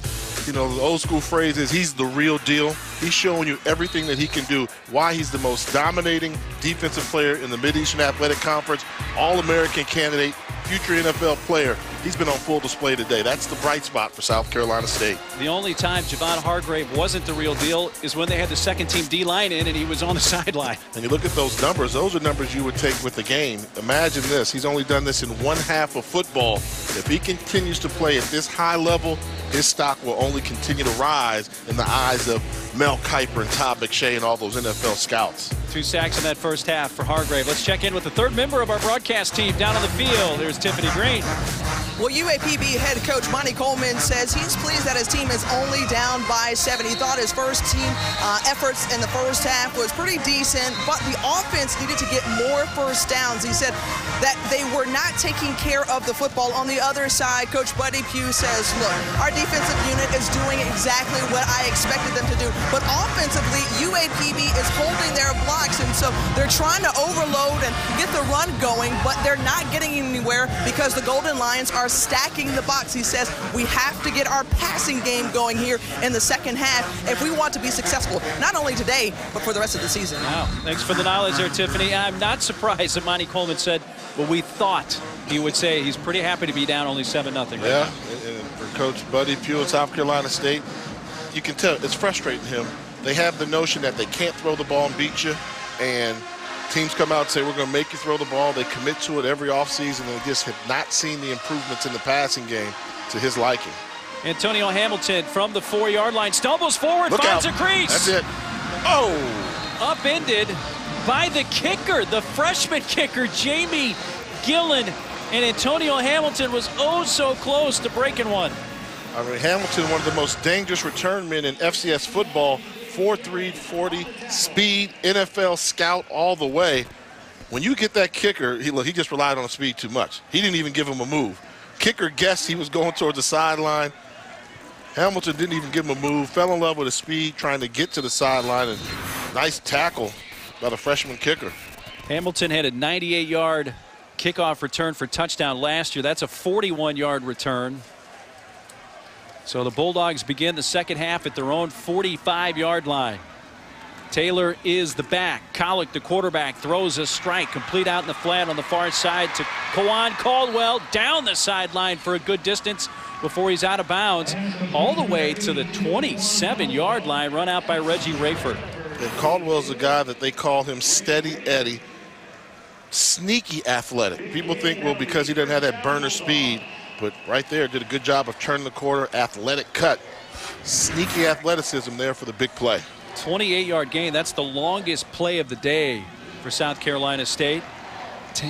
That's a run straight ahead to about the 23-yard line for the quarterback, Collick. Well, South Carolina State scored on their first possession. The Collick 6-yard touchdown run after that fumble.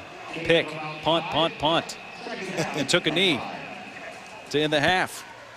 Yeah, those balls got deflated on them, and really no characteristically strong play up front. Free play here. They went to West last time, and we may have offset not only the offsides, but do we have pass interference there? I think you're going to have offensive pass interference, which is going to negate the offsides. Seemed like Quan West clearly pushed off defender Dave White. Here's the call from our referee, Andre Lowe. There was no foul for DPI. The ball was ruled uncatchable. Offside, defense, number 94, 5-yard penalty, second down. Well, they were thinking defensive pass interference, but ruled against. Let's take another look. Yeah, down on the bottom of your screen, and you see there the flag there. And look at that shove by West to free himself to get that separation. And that's been an interesting matchup there. West, 6'4", 210 pounds, one of the larger wide receivers, South Carolina State, going up against Dave White, 6'2", 185-pound cornerback, long arms. Collick looking to throw on second down and 1, now rolling out and throws incomplete low for Quan Caldwell. You know, we saw the tight end, Tamarick Hemingway, come in motion on that play. One of the two that came in motion, he came set. And I thought to myself, we haven't mentioned Hemingway hardly at all today. Yeah, all preseason, all conference selection. He's been at South Carolina State's 5th-year senior, one of the better ones. And you're right. Arkansas Pine-Bluff's done a good job of negating his presence in this game. So 3rd down and 1, and Collick has the first down, headed inside the 5, and for the lost the football. That is loose. Who will recover? Dondre Brown may have recovered that in the end zone, and does for the South Carolina State touchdown. But Kevin Rucker punched it out of the quarterback Collick's hands just before he got to the goal line. Well, got him just as he was going in the goal line. Now that ball should be on the 1 yard line. Can't advance a fumble offensively. Well, you bring up an interesting point because it did bounce on the 1 yard line and then went into the end zone. Now, did it bounce in the end zone first and then bounce back to the 1? What I saw looked pretty clear, like he fumbled that ball on the 1 yard line and it hit the ground on the 1, then rolled into the end zone. Scandrett adds the extra point to make it 14-0. Well, a break for South Carolina State that Brown was there one way or another. Let's take another look as we roll out. Let's see where that ball dropped initially. Yeah, that's at the 1. Almost the 2.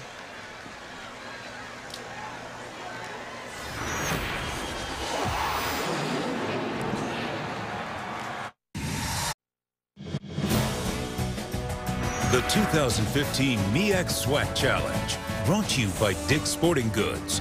Every season starts at Dick's. And Pennzoil Synthetics. Make the switch to Pennzoil Pure Plus Synthetics today.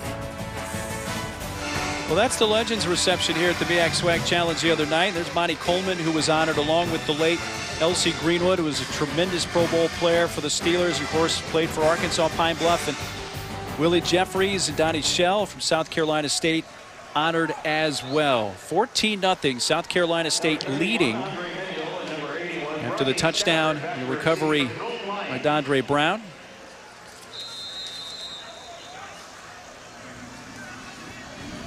So the Bulldogs will kick it away just inside the first minute and a half or so of this second half from the Citrus Bowl in Orlando, Florida. The MEAC SWAC Challenge presented by Disney. Tyler Scandrett's end-over-end kick. Grabbed at the 5 by Andre Mitchell. Mitchell goes middle of the field. It's a block, but now being chased and going a lot of east-west and winds up being tackled at the 14 by Tevin Richard. Let's check in down below as Tiffany has a couple of the honorees, Donnie Shell and Coach Jeffries. Well, Donnie, you're a 4-time champion with Super Bowl champion with the Pittsburgh Steelers, and you think about all the great players that have come out of HBCUs, especially South Carolina State. What do you think about the state of football now for HBCU? I think it's great. Like you said, we had a lot of good players come out of South Carolina State. Harry Carson, Barney Chavis, Robert Porcher, the late great Deacon Jones. So we have football is real good at South Carolina State. And speaking of some of those legends, Coach Willie Jeffries, you had the opportunity to coach some of those gentlemen, including Harry Carson, one of the Hall of Famers. Just in general, how difficult is it for you to stay away from the game of football, a game you've loved and been around all your life, 29-year impressive career? Well, it's very hard for me to stay away, but especially in August when I smell some freshly cut grass, but Coach Buddy Pugh has fixed it so that I travel with the team or do whatever, and I assist them, so it's not quite as bad. You broke barriers back in 1979, becoming the first black head coach at a Division I program, and I know you've been very vocal about the hiring of more African Americans on the college level. About 10% now are coaching on the FBS level. How does that grow? How can we help them? Well, I think it's going to grow. We have more coaches now coaching. We have more offensive coordinators that are African American, more defensive coordinators. And you know, the Fritz Pollard Alliance, it helps with those guys. They have to interview one or two black head coaches, prospective black head coaches when they have an opening. It's going to get better. It's not quite to where it should be now, but we have so many. We have an influx of black coaches coaching, and I think it's going to get better. Now, Donnie, you've had the opportunity to stand on the sideline with Coach Jeffries, and has he shared any interesting stories? And then, Coach, I'm going to ask you to give us one really quickly because Jay says you have some great ones. We're going to send it right back up to Mark and Jay in the booth. Yeah, Coach, for just a moment, but Tevin Richard with the pick 6 for South Carolina State. Sorensen picked, and it's suddenly 20-0. Just a great job of jumping the route by Tevin Richard, just reading the quarterback's eyes and man-to-man going with the guy, crossing the formation, jumped the route, and Sorensen did not lead his receiver enough, and the quarterback play troubles continue here in Orlando. 18-yard interception return for TD from the redshirt senior from South Carolina, Tevin Richard. Now, All right. now, Mark, do me a favor now. Yeah. There's no way I'm going to let Willie Jeffries get off this air without giving me a football story. Tiffany, you got to help me get a football story from Coach Jeffries. Coach Jeffries, Jay Walker is calling for it in the booth. He needs one quick football story. Well, I don't only have one. When we made Donnie captain, we sent Donnie out for the coin toss, and the guy flipped the coin. He said, call it in there, and Donnie said 50 cents in lieu of heads or tails. So I had to relieve Donnie of his job, but Donnie was a great player. I kept him on the team. All right, thanks so much, and we appreciate those stories. Guys, back up to you. Well, in Donnie's defense, I bet it was a Kennedy $half, so it was 50 cents, right? It was a 50-cent piece. That's what they used to use for the kickoff, but I'll tell you, the knowledge that you get from being around Coach Jeffries, and, you know, that's a good thing. And Donnie Shell, you know, those are the guys, they say, you know, we stand on the shoulders of legends that came before us. And, you know, myself, Steve McNair, our generation, we came after the Donnie Shells and the Doug Williams of the world. And the next generation became the Tavares Jacksons and Teron Armstead, those folks. And there's a camaraderie there that you appreciate. It's not easy playing HBCU football, but, you know, from my life experience, it's been, that's what's made me the person I am, the ability to persevere through all types of conditions and circumstances. This is Stafford going to the sideline, steps out at about the 23-yard line. You can see how if you pulled up a chair with Coach Jeffries some evening, you could listen to story after story after story like that and be in stitches. Oh man, he's, you know, he kind of reminds me of, you know, I've had the ability to work with like Jim Donnan, and, you know, those certain coaches have it. Like when you talk to Mac Brown, they command that presence. You know, we see Mac Brown in our college football meetings, and Willie Jeffries is in the same realm with that, where you can see he's a guy that once he gets in that living room for that visit, oh, the deal's done. You're going to school wherever he coached, and that's why he had so much success. I bet he could become a friend of Mom's pretty quickly.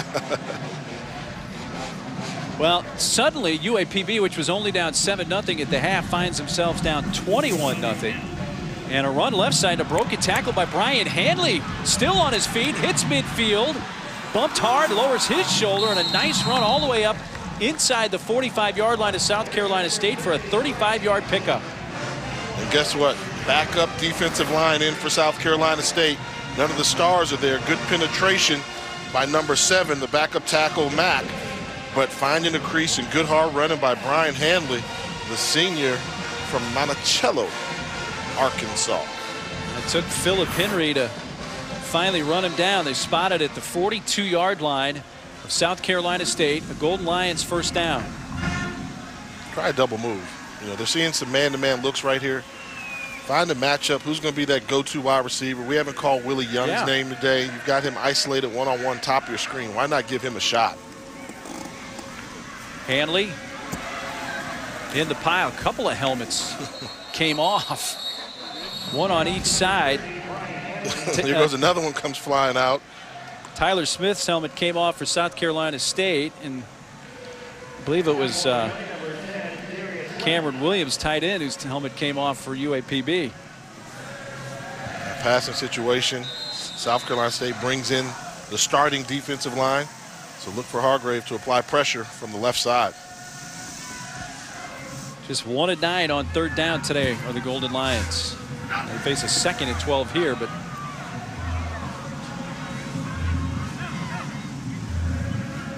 long look to the sideline for Sorensen. They only had 10 players on the field. That's got to be an illegal substitution.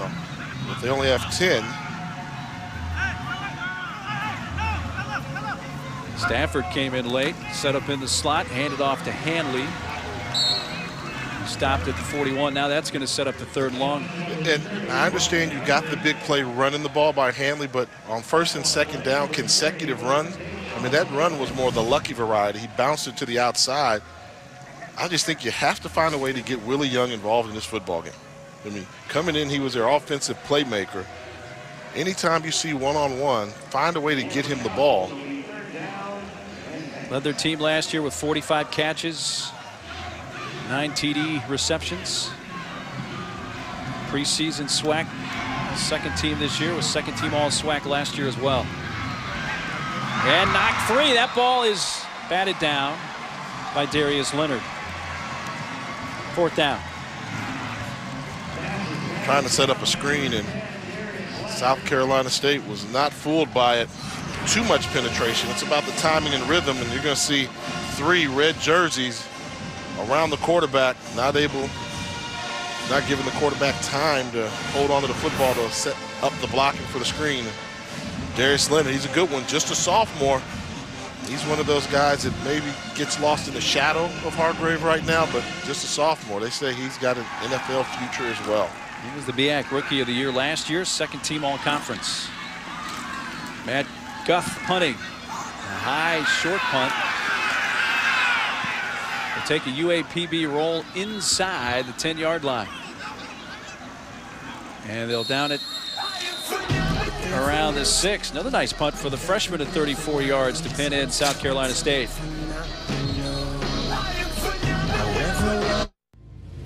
They didn't join this team to win championships or become famous.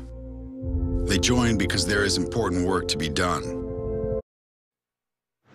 Welcome back to Dick's Sporting Goods Kickoff Week. Back here at the Citrus Bowl in Orlando for the MEAC SWAC Challenge. 21-0 South Carolina State leading Arkansas Pine-Bluff. Let's take a look at the Coors Light drive recap. Last one for South Carolina State begins with an Antonio Hamilton 41-yard kick return. Hamilton's a special guy, one of the best returners in FCS football. Great speed, got tackled by the kicker, who won't forget that.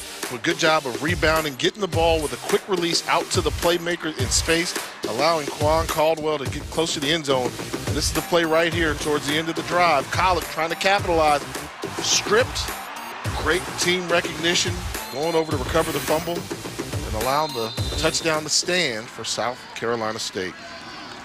After the punt from Guth. By the way, the freshman punters had a pretty good day for UAPB. Monty Coleman, I'm sure, will notice that. South Carolina State begins at their own 6 and incomplete at the 25 off the hands of Leonard Jamison, the impressive redshirt freshman that South Carolina State would love to see step up at that wide receiver spot. Jamison's a good one. You can tell he has speed to burn. Good job, one-on-one nightmare matchup. But yet, Pine-Bluff's done a good job of neutralizing the speed in this game. Dondre Lewis-Freeman runs off right tackle spin, stays on his feet across the 15, up near the 18-yard line. Brought down by Willie Duncan after a 12-yard gain, gives him some breathing room. Well, no Jalen Simmons today. I haven't seen a ton of Taylor, and Lewis-Freeman's done a nice job for them. Well, I mean, South Carolina State, I mean, for decades has always had a plethora of running backs, and that doesn't stop here. I mean, today they've got Justin Taylor, Lewis Freeman, talked about Samuel, and Brown's done a good job. And just imagine when Jalen Simmons comes back. Stiff arm, Collick throws it away. You know, Brown recovered the fumble in the end zone for a touchdown. You were able to clarify with some of the crew, the officiating crew, why that is a touchdown. Yeah, talk to the officials, you know, Simon Nett, who's the head of the officials for the conference, and Dwight Pettiford. If it was a 4th down play, you can't advance that ball to the end zone for the fumble. It was not 4th down, and it didn't go out of bounds, so it's a recovery for the offense. And a fortunate break for South Carolina State. Yeah. But it goes back to them finishing off drives. They had a good drive, but almost walked away with no points on the board. They need to finish some drives. They need to come out and establish control line of scrimmage. I think they're falling a little bit too much in love with throwing the football on 1st down. 2nd and 10 here. Jamison, the receiver, at the top of the screen, and Collick keeping on the zone read and gains 2, falling forward to the 20.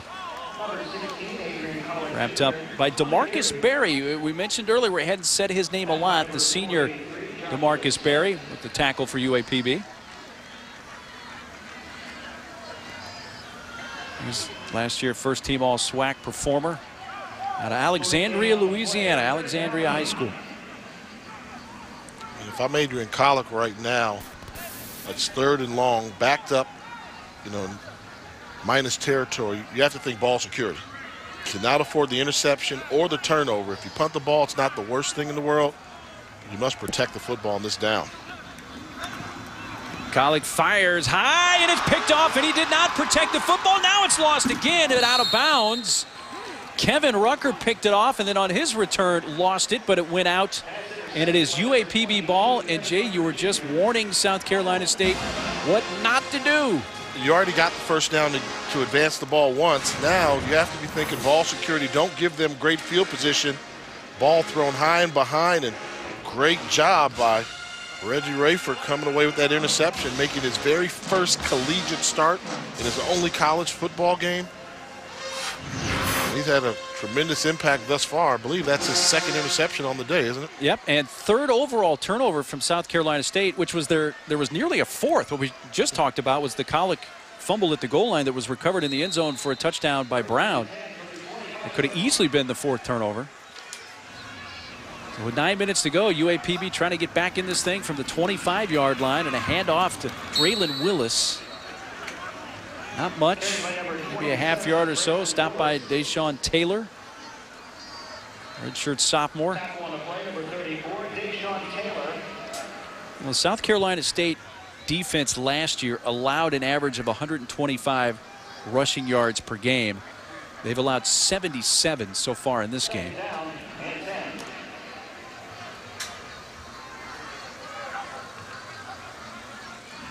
Quarterback Nolan Sorensen looks to the sideline. You know, Marcus Terrell started this game for UAPB, win a couple of series, came out, and since then it's been all Sorensen. Sorensen keeping here for no gain, wrapped up by Darius Leonard. You know, and you know your personnel better than I do, and I'm just, you know, being an armchair quarterback. Where's Willie Colton? I mean, you have to find ways, move him into the slot, get him the football. If you said he was a guy that you thought could make some plays, you've proven that you really can't run the football against South Carolina State, particularly not this defensive front when they've got their starters in there. Now you're giving your quarterback just one chance to make a completion on 3rd and long. Jumping early, Trayvon Reagan, the left tackle. Well, that'll cost him 5 yards. Penalty, still 3rd down. This performance we're seeing by South Carolina State, I mean, it's reminiscent of the old school's MEAC and SWAC football when defenses used to dominate and offenses looked like they were playing behind the defense. Like the offense couldn't figure out how to pick apart a defense. Right now, Arkansas Pine-Bluff has not figured out a game plan to attack this defense. 3rd down at 15, hit hard as he throws, and not going to be anywhere close to the first down. They do find Willie Young, but incomplete.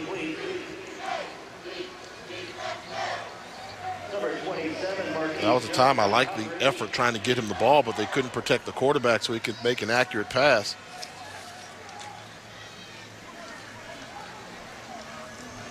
And you just look at the body language of Arkansas Pine-Bluff. They're just shaking their head like great field position by the defense, and we can't move the ball. We end up moving backwards. Tough.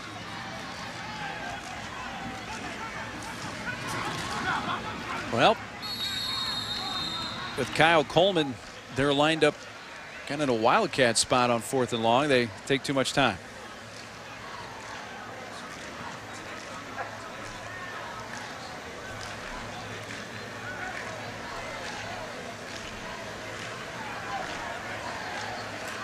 They're moving back 5 and give him more real estate to maybe have a pooch punt. I think you have to be careful here. Don't hit a quick line drive and allow Hamilton to field it cleanly. If he can get a running start to field the ball, if you don't put a lot of hang time on it, he can create some havoc. Guth with another punt, end over end, is going to come down and roll out of bounds right about the 10-yard line. Well, the quest for a historic tennis Grand Slam continues at the U.S. Open for Serena Williams. She won today. It sets up a quarterfinal match with her sister Venus at noon tomorrow on ESPN. Of course, Serena trying for that Grand Slam to win all 4 events in the same year since Steffi Graf in 1988. That comes up on Tuesday, the quarterfinals, Tuesday at noon. Great to have the U.S. Open on ESPN.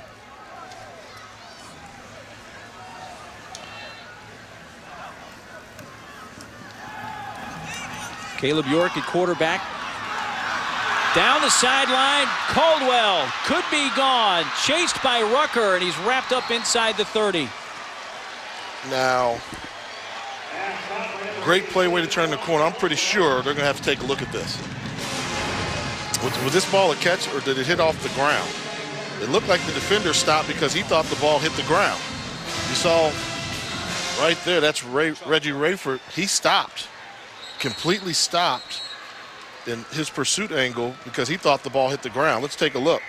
That's on the ground. That's an incomplete pass. Yeah, Rucker's shaken up. He's being attended to, but here's that play again. That's going to be overturned. Yeah, that's an easy one. You can see he completely stopped and he pointed like, hey.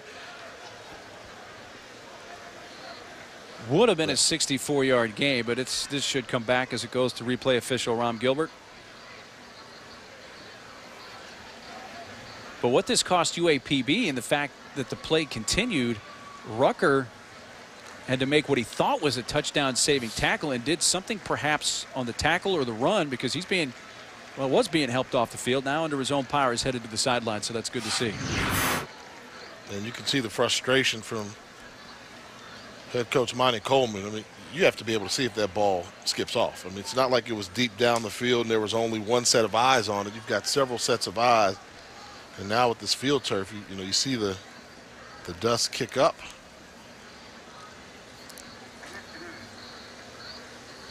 So don't be surprised if this is overturned. Monty Coleman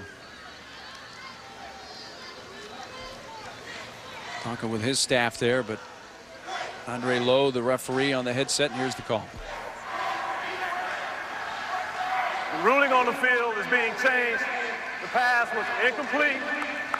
Second down at the 10-yard line. That erases what was ruled on the field as a completion and a 64-yard gain. In that situation there, and that's just playing football. Give credit, to the receiver. Caldwell, you're supposed to play it out all the way through the whistle. Yeah. Whistle didn't blow, and a good job by Rayford of pointing it out. And also a good job by Rucker. He didn't hear a whistle. He chased down the receiver and made a would-be touchdown-saving tackle. So guys in the field, they're taught play through the whistle. But I'm sure Quan Caldwell knew better than anybody that he didn't catch the football. They keep playing. If they don't blow it dead, keep playing. So back to the 10, second down and 10.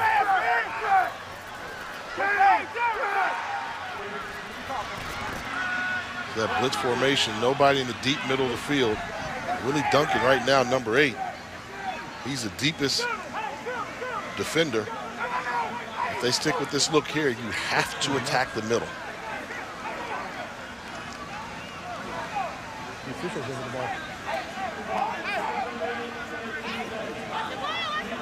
I want to get the clock reset, add some time to that. After the change, they've got out of it, gone to a typical 2-safety high look. But the weakness of this defense is still this area right here, in between the safeties and the linebackers.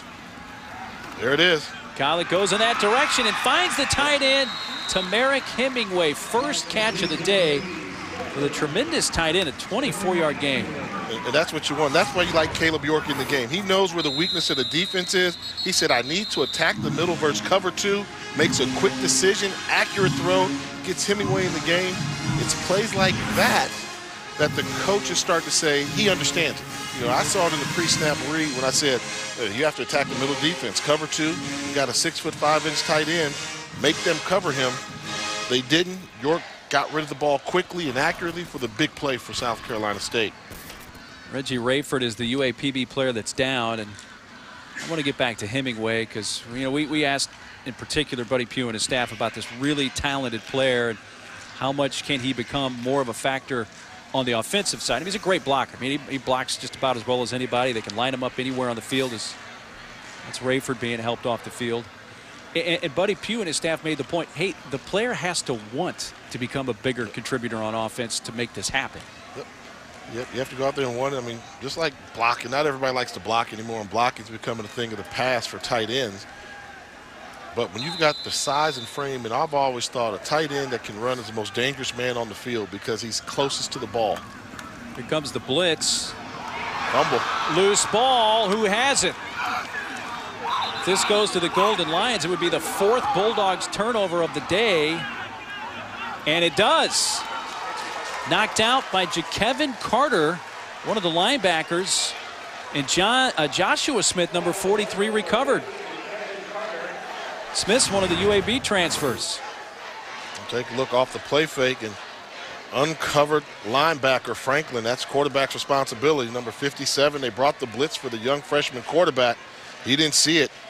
Carter came from one side, Franklin came from the other. And the young freshman Caleb York did not study his protection, and Joshua Smith comes up with the fumble recovery. Smith, one of a handful of players from UAB that Monty Coleman was able to pick up when the program disbanded. As it turns out, for a couple of years, they will bring football back to Birmingham, but to the benefit of UAPB. That's off the hands of John Hawkins. So you have to clarify, yeah, because when you say UAB, I'm like, did he forget to say PB? Yeah. But the University of Alabama, Birmingham, right, dropped their football program, and they Arkansas Pine-Bluff went down there and they picked up, was it 4 players? Right, and one of them just made a play, a recovery. Get the football back for the Golden Lions. Joshua Smith, UAB transfer. Jamal Hunley, Scotty Peace, also on defense for the Golden Lions, transferred from Alabama Birmingham. Willis. It's Woodfork, that is, who gains just a couple.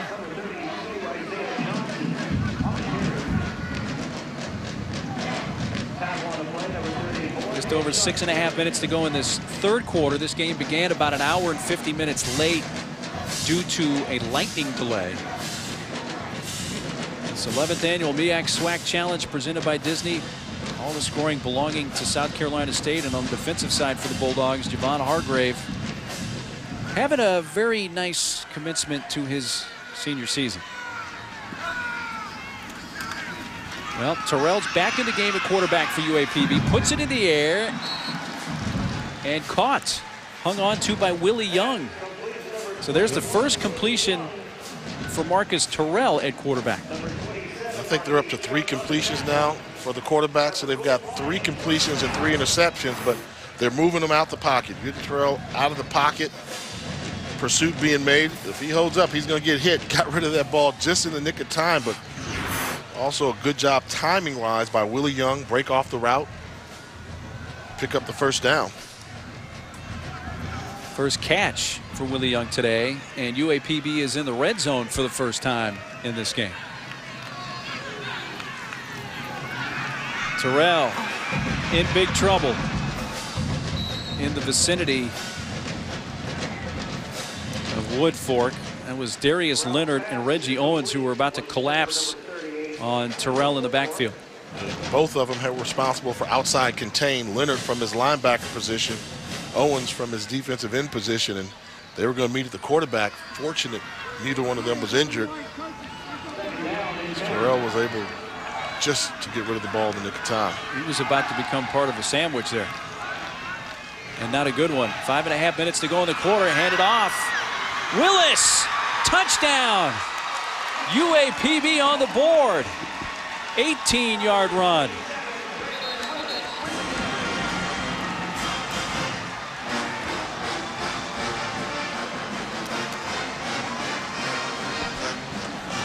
They use the aggressive nature of the South Carolina State defense against them. Just a little sprint draw. Hesitate for a minute. Owens, the defensive end, was worried about outside contain. Nice lane to run the football behind. Raylan Willis in for the score. Point after for freshman Jamie Gillen out of the hold of Wesley Hawthorne. And it's 21-7, so the Golden Lions take advantage of the short field. 5 plays, 29 yards, taking advantage of the 4th Bulldogs turnover of the football game. Willis finds the end zone.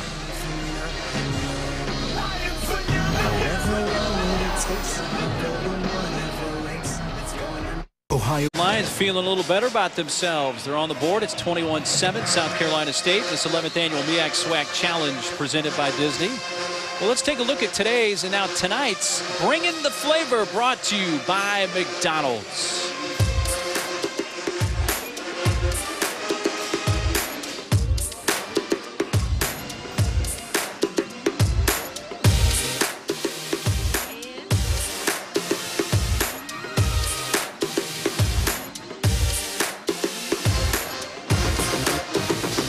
Bringing the flavor, brought to you by McDonald's.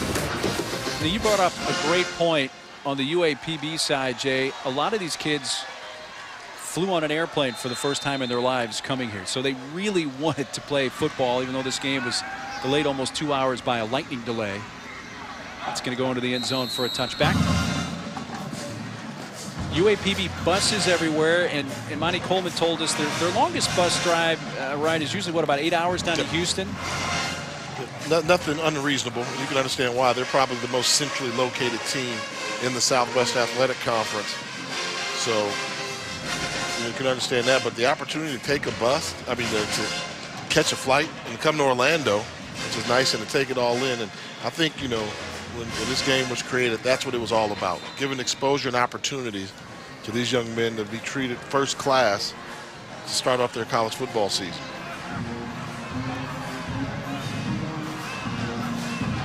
Caleb York in at quarterback again for South Carolina State. Fires to the near side. Leonard Jamison broke the first tackle, but tied up by the second one from Dave White, a 6-yard gain. You just have the feeling when Caleb York is in the game, the wide receivers and the tight ends and running backs, everybody has a feeling, if I get open, I'm going to get the football. And so often when you have mobile quarterbacks, the wide receivers are looking like, oh, am I getting the ball? Do I need to turn around and block? Is he scrambling? And they seem to have some type of rhythm with their passing game when York's in the game.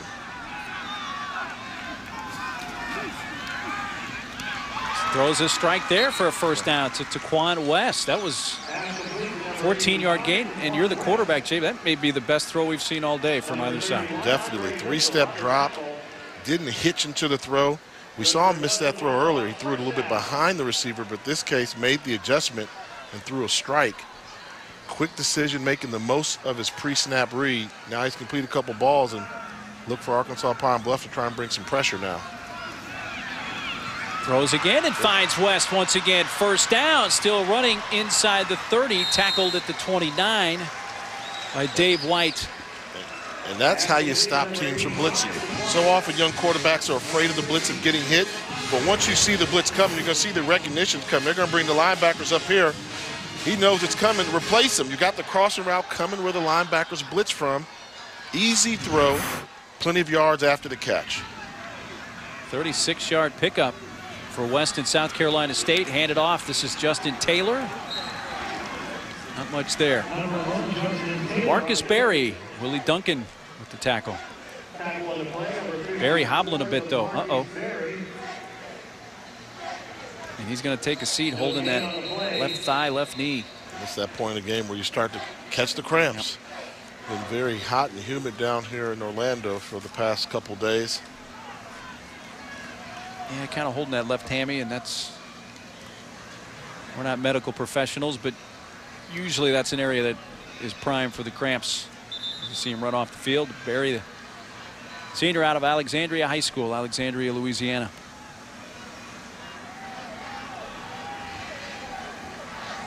Just over 4 minutes to play in the third quarter.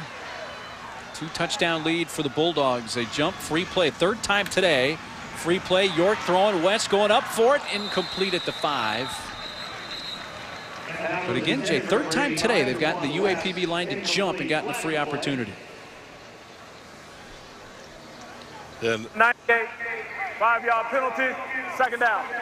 And what it was, you know, they got anxious to get there, so when they see South Carolina State go to no backs in the backfield, they're making a side adjustment and trying to relay to everybody, hey, bring pressure. They're going to bring a blitz, so they're not going to allow York to just sit back there without a protector and think he can just pick them apart. So South Carolina State's coming out in the same offensive set. Wouldn't be surprised to see Arkansas Pine-Bluff come with pressure rather than just allow the young quarterback to pick them apart. So they're keeping an extra guy in the box to get an extra rusher. In motion, Samuel, he takes it on the jet sweep, turns the corner inside the 20, pulled down at the 18, and it's Jared Turner who pulled him out. Some of the Bulldog fans maybe wanted something a little late there off the sideline. 7-yard gain. By the way, the offside on the previous play, 7th penalty today against UAPB for 45 yards. South Carolina State's been penalized 3 times for 25 yards.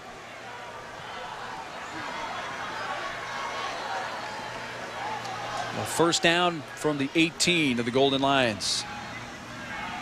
York, lots of time, dumps it underneath, but that time just overthrows Lewis Freeman. Finally checked down and just overthrew his guy. I will say this, when York's in the game, this offense seems a little bit more potent. Well, you're going to lead me to the next question, Jay. Regardless of how this game concludes for these teams, what does this do at the quarterback position for South Carolina State? Does it add some more uncertainty? Now York showing that he can run the football and take it into the end zone. Touchdown for Caleb York. And the floor is yours, Jay Walker. You know, they respect his arm so much throwing the ball that it's going to open up passing lanes, and that's what they've tried to do with Collick. With Collick, it's the reverse. They respect his legs so much they bottle up and they force him to throw. York showing you a true dual-threat quarterback off the play action. Nice move, runs hard. We talked about him not being afraid to mix it up and showed some good athleticism to go along with his ability to throw the ball from the pocket. 18-yard touchdown run for the quarterback, Caleb York. The point after for Tyler Scandrett, and it's back to a 3-touchdown lead for South Carolina State.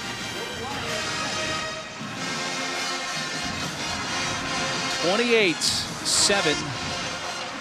South Carolina State in this MEAC SWAC Challenge presented by Disney. Of course, a lot of dignitaries here from both sides, including Dr. Dennis Thomas, the MEAC commissioner, Doers Sharp on the SWAC side. There's Tiffany. Well, this is a time that I think that both of you all always look forward to start the season off, seeing each other, but you're foes at the start of the season, and you'll be that way at the end. You re-up another 6 years for this MEAC SWAC Challenge. What does it mean for both conferences? Just great exposure, and it gives the country a chance to see these great student athletes go out and execute, and great coaches put together a game plan that really works for everybody. And then the fans in the city of Orlando have been outstanding. Now, I said earlier, or just mentioned the fact that, hey, you're going to start the season seeing each other and you're going to end the season seeing each other, as the MEAC and SWAC champion will meet in the Celebration Bowl in December. What does it mean, and how big of a role did you play in getting that to happen? Well, Tiffany, it really is a team effort. Everybody played a role. Ultimately, our presidents and chancellors make the final decision of whether or not we're going to participate in Celebration Bowl. It's another platform for us to show, our institutions and the conference. It's going to be on ABC. I encourage everybody to tune in, watch an outstanding bowl game between the MEAC and SWAC. I'm curious to know, how difficult was it to give up that automatic bid? Well, it's a decision that was very thoughtfully made, and we did a lot of homework on it, and we decided this was, at this point in time in our history, this was the thing to do. But also it allows our other institutions who are selected to be selected to play in the FCS championships as well. And Dewar, what was the buy-in like from the SWAC schools? It was easy for us, because we don't participate in the playoff. We do have our own football championship game. We'll continue to have that. But I thought the presidents and chancellors did a great job of just making an educated decision, and it was an easy one for us. All right, thanks so much for joining us, guys. Tiffany, thanks. Thanks to Commissioner Sharp and Commissioner Thomas as well. And Dr. Dennis Thomas, the MEAC commissioner, he sold it for us well, but we'll tell you again, the Celebration Bowl is December 19th, noon Eastern on ABC, played at the Georgia Dome in Atlanta. And a lot of HBCU fans, Jay, remember the Heritage Bowl, which was an end-of-the-season matchup between these two conferences. But it's different this time with the Celebration Bowl because we're going to see the champions from each conference go head-to-head. It's number one taking on number one. Give you an example. My senior year at Howard, we went undefeated the regular season. We went to the FCS playoffs. And so when we went to the playoffs, we couldn't go to the Heritage Bowl. So the number 2 team, which was South Carolina State, went to the Heritage Bowl, got beat by the number 1 team in the SWAC. And then all of a sudden, the SWAC thinks we're better than the MEAC. So this year, it's going to be played on the field, number 1 versus number 1 down in Atlanta. And I don't think the MEAC fans, Jay, should totally give up on the FCS playoffs. There's going to be some times, some years where they have a participant, don't you think? Yeah, I think if you look at 2 years ago when Bethune-Cookman and South Carolina State both got in, Bethune got the automatic bid, and South Carolina State at 9-2 was able to secure a berth in the playoff and the postseason as well because they had a really good non-conference schedule. They only lost 2 games. And when you talk to Coach Buddy Pugh about it, he says that's why this season his non-conference schedule is very important because MEAC is so competitive. He's taking on Coastal Carolina. He's taking on Furman. He says if we beat one of those teams, we prove that we're one of the better teams in the country, and we're not so reliant upon just winning the regular season crown. South Carolina State will take on Coastal Carolina next week. Arkansas Pine-Bluff plays Morehouse College, and that's a sack of Marcus Terrell. Deshaun Taylor. This is not reading your keys. Watch number 34, Deshaun Taylor, coming right up the pipe. He sees him, and then he tries to run away from him. When Taylor's got full speed momentum going, you've already settled your feet in the pocket. Throw that ball away, young man. That loses 8. 4th down, time for UAPB to punt once again. And I mentioned it earlier, it's not something you want to put the feather in your cap, but a freshman punter, Matthew Guth, has had a good day for UAPB. He's been busy today, and another opportunity here. And almost got it blocked. And I think he adjusted that kick. It's high and it's short, and it's going to take a South Carolina State roll back inside the 35. That was almost blocked. But while we have a moment, Jay, why don't you give me 5 of what we were just talking about, the Celebration Bowl. All right, 5 things you need to get excited about. Dome, sweet dome. Everybody loves playing in a big environment. You get the opportunity to play in the Georgia Dome, home of the Falcons. Power versus speed. The power of the Mid-Eastern Athletic Conference versus the speed of the SWAC. What's going to give? Band versus band. Could you see the Marching 101, the Force, and taking on the Sounds of Dynamite or the Sonic Boom of the South? And it's the bowl season starter. It's starting bowl week, which we all get excited about postseason football. It is the bowl season starter. Number 1. Coming up. That's going to be incomplete over the head of Jamison. For Caleb York, drum roll please, number 1. Finally going to settle this thing on the field. I'm telling you, for years, I've been having to deal with those guys in Baton Rouge that think they were the true national champs when we won it all. Now, the national champion will be crowned. And on the bubble there, I had to put in there, everybody likes a little Southern hospitality.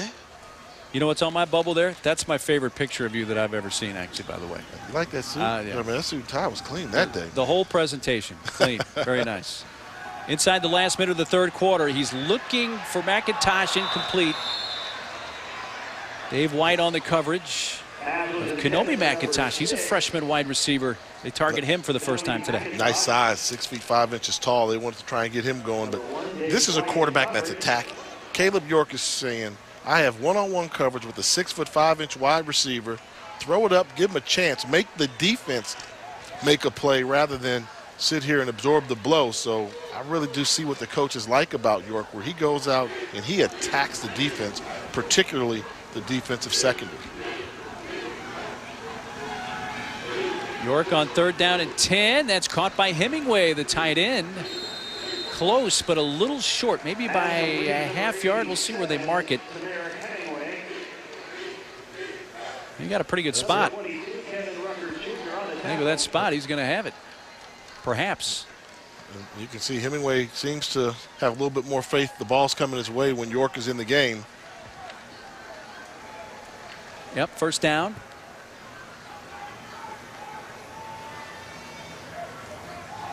Here comes the pressure. They bring it up the middle. Almost got him in the backfield, but able to get back near the line of scrimmage. Kevin Carter and LaFarrell Franklin, the two that put the pressure on, and Andre Lewis Freeman is down. And also Franklin, number 57, hobbling off the field for UAPB. They really do need Franklin to stay in this football game. Talked about how thin they are at linebacker. His backup is a true freshman in John Tavis Testa, one of 2 backup freshman linebackers for Arkansas Pine-Bluff. Andre Lewis Freeman, redshirt senior, has 10 rushes for 39 yards, so he's averaging nearly 4 yards a carry today.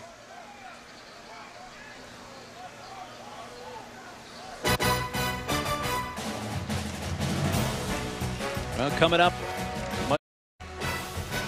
You know what I think? You know I'm that big Ric Flair guy. To beat a man, you have to beat the man. But what I always tell you, Mark, once you beat the man, what's the hard part? You got to stay the man. What's Ohio State trying to do? Stay the man. Everybody's coming for him. Be a great challenge going into a very hostile environment in Blacksburg, Virginia, to take on the Hokies. And speaking of not being able to stay the man, what about the shock of FCS football? North Dakota State beat by Montana in week 1. Of course, they had stayed the man for 4 straight seasons. Yes, so they give that much. Then Montana got beat yesterday by Cal Poly. Oh, good read. McIntosh, his first catch. He's near the marker for another first down, wrapped up by Jamal Hundley. McIntosh could be an answer in one of those wide out spots. That takes us to the end of the 3rd quarter of this 11th annual MEAC SWAC Challenge from Orlando. South Carolina State representing the MEAC has the 28-7 lead over Arkansas Pine-Bluff.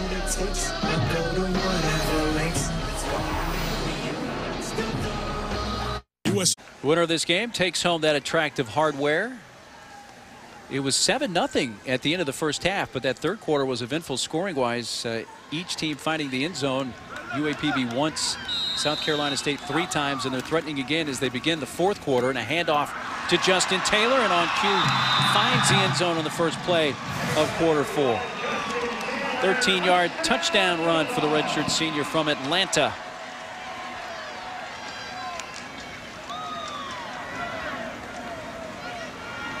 I like the idea. Go with the hurry up, break the huddle right away, quickly get to the line of scrimmage. Don't allow the linebackers to get set. Body on a body. Great job leading up the hole by Justin Evans. Number 51, the left guard. Through the hole, an easy touchdown. Scandrett's extra point makes it 35-7. Justin Taylor, who had 4 rushing touchdowns last year, picks up his first of this season. On the opening play of quarter number 4. Let's take a look at our MEAC notes. North Carolina A&T projected to win the MEAC.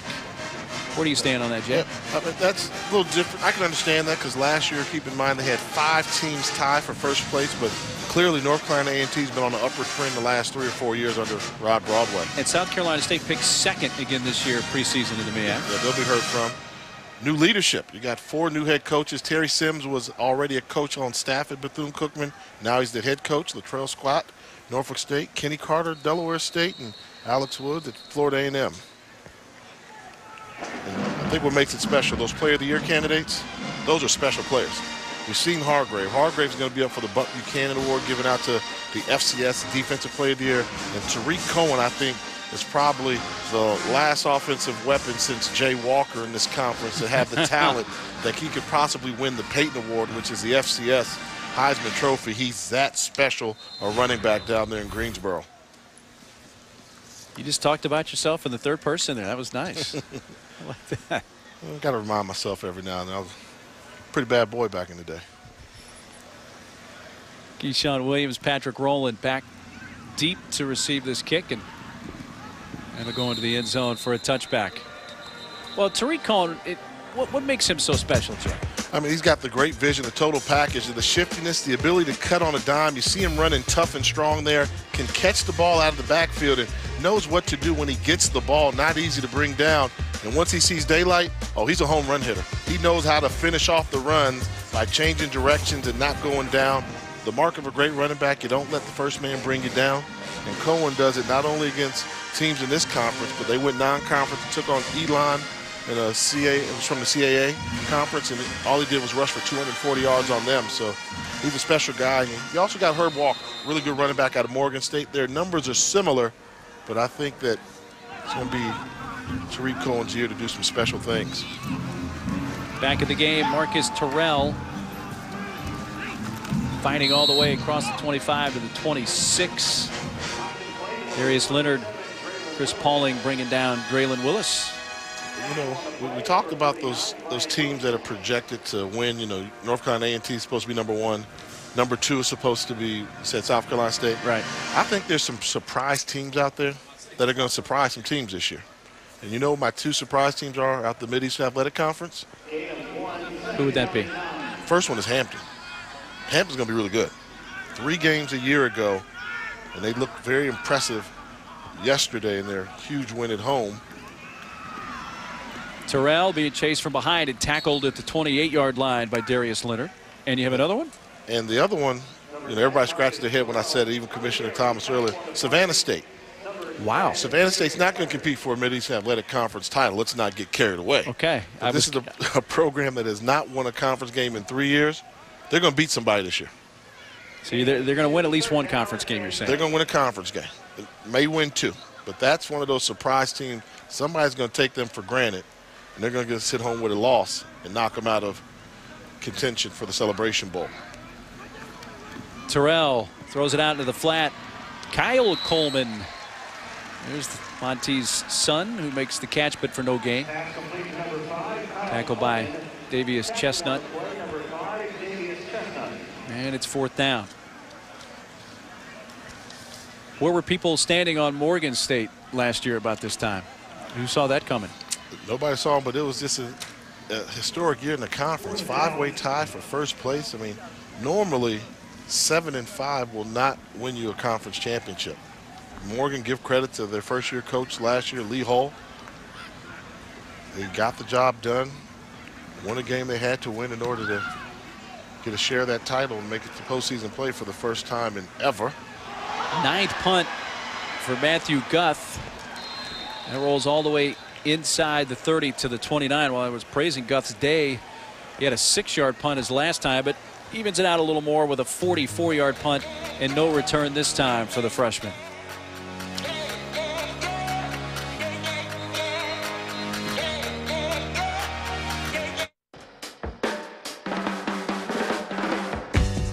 What's in a can? Possibilities. The beginning of something promising. Something real. That will refresh your perspective every time. So what's in a can? That's up to you. Festival of Food and Fun, getting reactions to McDonald's new Buttermilk Crispy Chicken Sandwich, y'all. So give me a bite and let me know what you think. Good. It's actually pretty awesome. Thick and crispy. Meat is seasoned. Perfect. I like the crispiness of the chicken. Made with juicy 100% chicken breast filet marinated in real buttermilk, Really good. covered in savory spices, and fried to perfection. They kind of put their foot in this one. It's the best fried chicken you never made.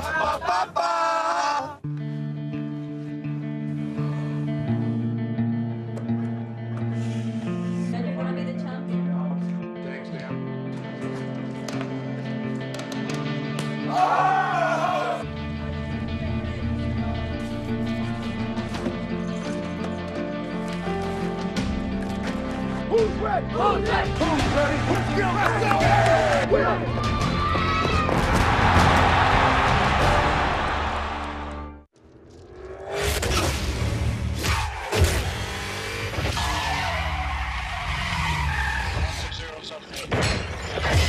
Pennzoil is taking synthetic.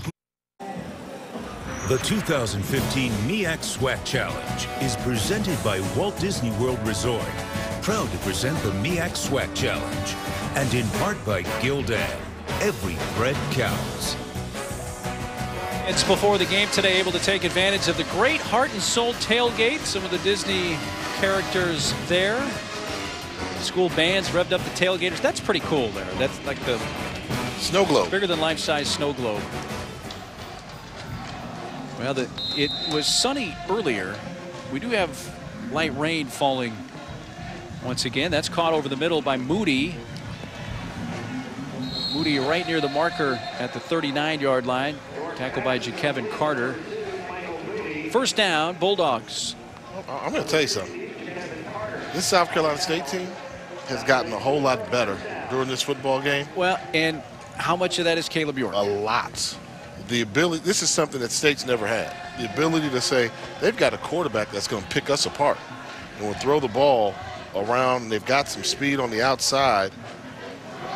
Golden Lions showed blitz, and then the left tackle moved for South Carolina State. All star, defense, 56. Well, what you don't want to see is State fall in love with the 5 wide receiver set or empty backfield you know, their identity is still, they're one of the teams in the conference that can get physical with anybody. Defensively, we know they can beat you up. Offensively, on the offensive line, they've gotten a lot better. York throws it out in the flat and off the hands, incomplete, of Trey Samuel. Well, we were talking before the game, and even just before kickoff, we know South Carolina State, how good they are defensively. Historically, not only this year. How well they run the football. Again, historically, not just this year. And that if they can put a prolific or even a pretty good passing game together, this could be an elite team. And is this a big step for them tonight? I think so. And now the teams have to game plan. You know, sometimes it's in the preparation. If you know they've got a guy, a second quarterback they can bring in to throw the football around, and he can run it a little bit. And then if they go with Collick, who is their starter, who's got the leadership and intangibles that you like, you're thinking, man, this team just became a whole lot better. There's no weaknesses. And we talked about the strengths and weaknesses of each team. What was the weakness we have at South Carolina State? Their passing attack. Now they're showing signs to me of having a passing attack. A 3rd down and 11. They were behind the chains due to the false start. Over the middle again, and a completion to Kanomi McIntosh for 5, up to the 45, wrapped up by Andre Mitchell. And we're starting to see some targets like McIntosh evolve. They know the hot read. When you're the hot read, linebackers come in. He's been going to it. Maybe need to let him clear the formation just one more step longer, and he can run after catch.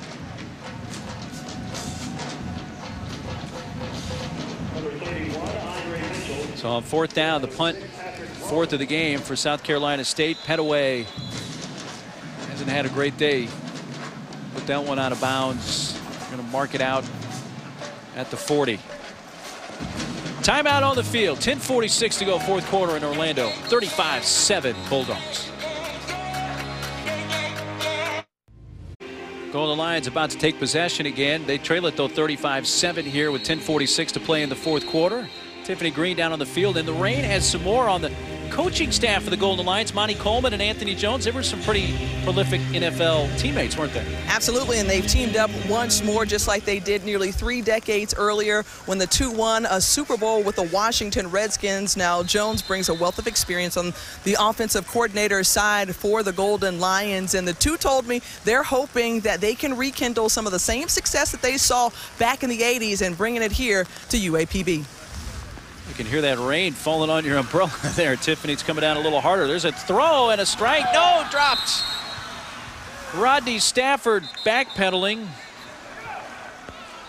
And an incomplete pass.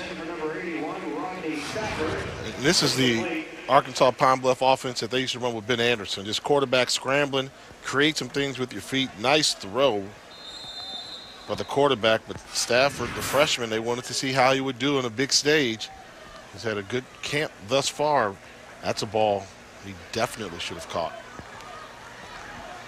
And we saw Anthony Jones there, who played at Wichita State for Willie Jeffries, who was the head coach there at that time in the early 80s.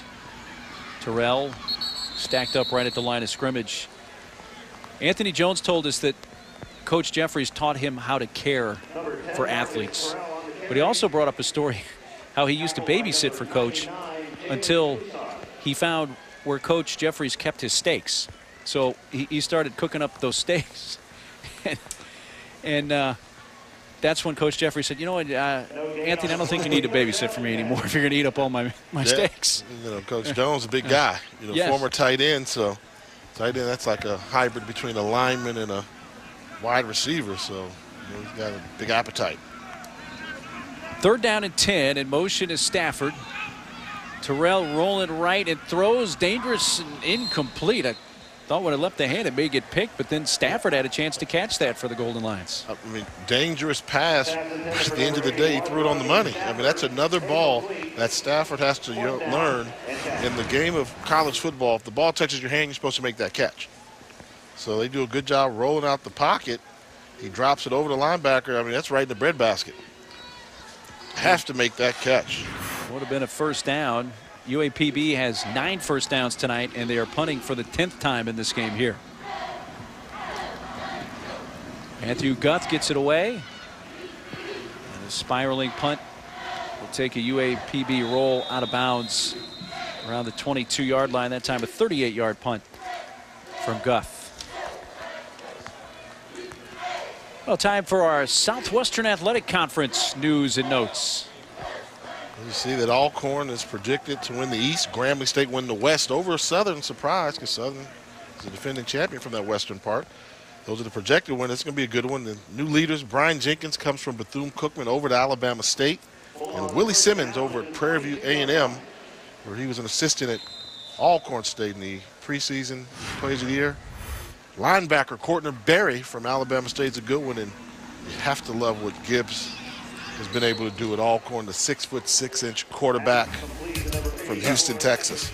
You and I had the pleasure of hanging out in Houston once again for the SWAC Championship. Southern Alcorn State.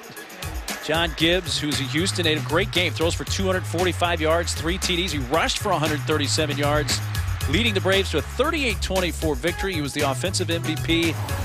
Alcorn's first league title since 1993.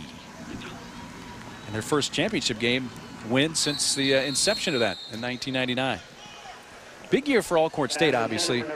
But how about Grambling State, where they've come from in the last 2 years, say, Jay? Oh, Broderick Fobbs has done a fantastic job. Had they won the Bayou Classic over Southern, they would have advanced to the SWAC championship game, and they actually beat Alcorn during the regular season. So he did a fantastic job, and it's good that the G-men are back. Yes. It's one of those things you say, like Kentucky basketball is good for college basketball. Having Grambling competitive in football is good for not only HBCU football, but for FCS football as a whole. I've got 2 surprise teams for you in the SWAC. Really? 2 surprise teams. Watch out for them. Number 1? Jackson State. They figured out a way offensively to put some things together. Offensive coordinator Timmy Chang, who's one of the best passers in the history of college football. They beat Alcorn last year for their last game, and they're scoring some points. And I think the second team to watch out for, Prairie View A&M. Willie Simmons, great offensive mind. Look out for the Panthers. Rolls out of bounds inside the 20, a 54-yard punt that time. Best of the night for Jerome Petaway. Coming up after the break, we'll check out the news and notes from around the FCS when we return to Orlando.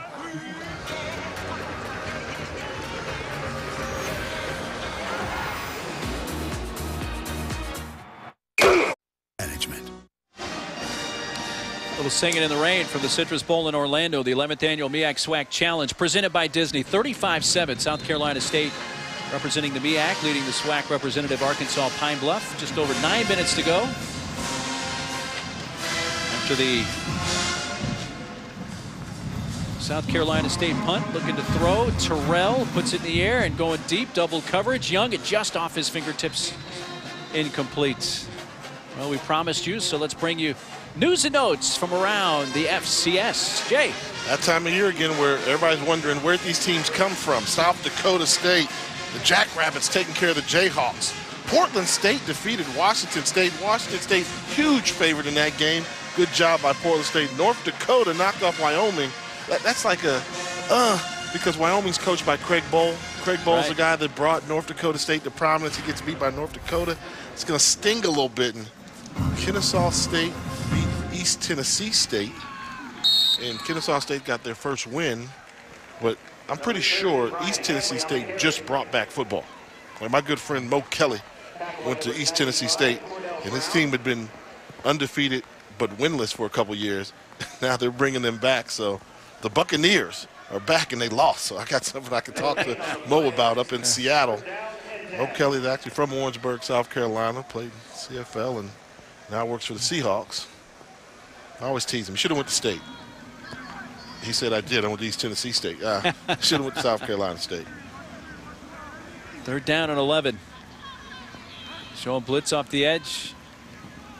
Terrell throws. Young, incomplete. Little high, but catchable for Willie Young. He may have heard the footsteps of Marquise Jones coming. At this point in the game, I think you almost start running the ball. I mean, you pass the ball with some screen plays. You're down by 28 points. You scored. You didn't get shut out. I think you call some screen passes, some short passes so you get out of here, because one thing South Carolina State will do, don't anticipate the Bulldogs letting their foot off the gas pedal. Well, South Carolina State, their last 12 plays, Jay, have all been passing plays. Yeah, they're not going to let up, I'm telling you. They're falling in love with that pass. Almost blocked. He knocked the kicker, and that's going to bring out the flag. That was a bad snap that rolled to Guth. He was able to get the punt away, but he, no question, got whacked. Well, it's been a little bit of a roller coaster right now for the freshman Guth after getting hit there by Tevin Richard.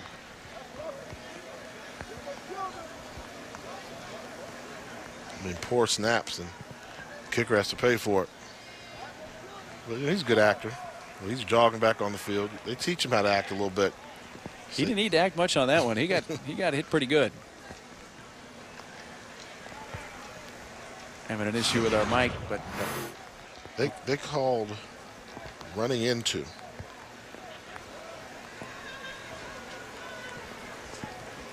That's not roughing? I thought that's what I'm surprised. So it's not a first down. And they're going to punt again. Yeah.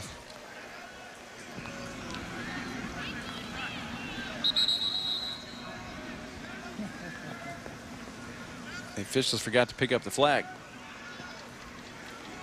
Now he has to punt it again to Antonio Hamilton. And Hamilton is very dangerous as a return man. Had 2 punt returns for touchdown last year. Had a kickoff return for TD as well. A kickoff return of 41 yards here tonight. And Guth says, take that, man. That's a boomer. That's going to help out the average. 56-yard punt with no return. Well, tomorrow night, SVP is taking Bulldogs first and 10. South Carolina State, 12 consecutive pass plays. I didn't think I would ever say that, Jay. But let's see if they continue that trend here with 7:44 to go, up 35-7. They will break that trend with a handoff to Trey Samuel. I think it's raining right now, and Buddy doesn't necessarily like getting wet, so he's saying, let's get out of here, boys. That clock run. They really only played one half of football. And the defense played well, but they played one half football, and they're still up by 28 points. This team is good.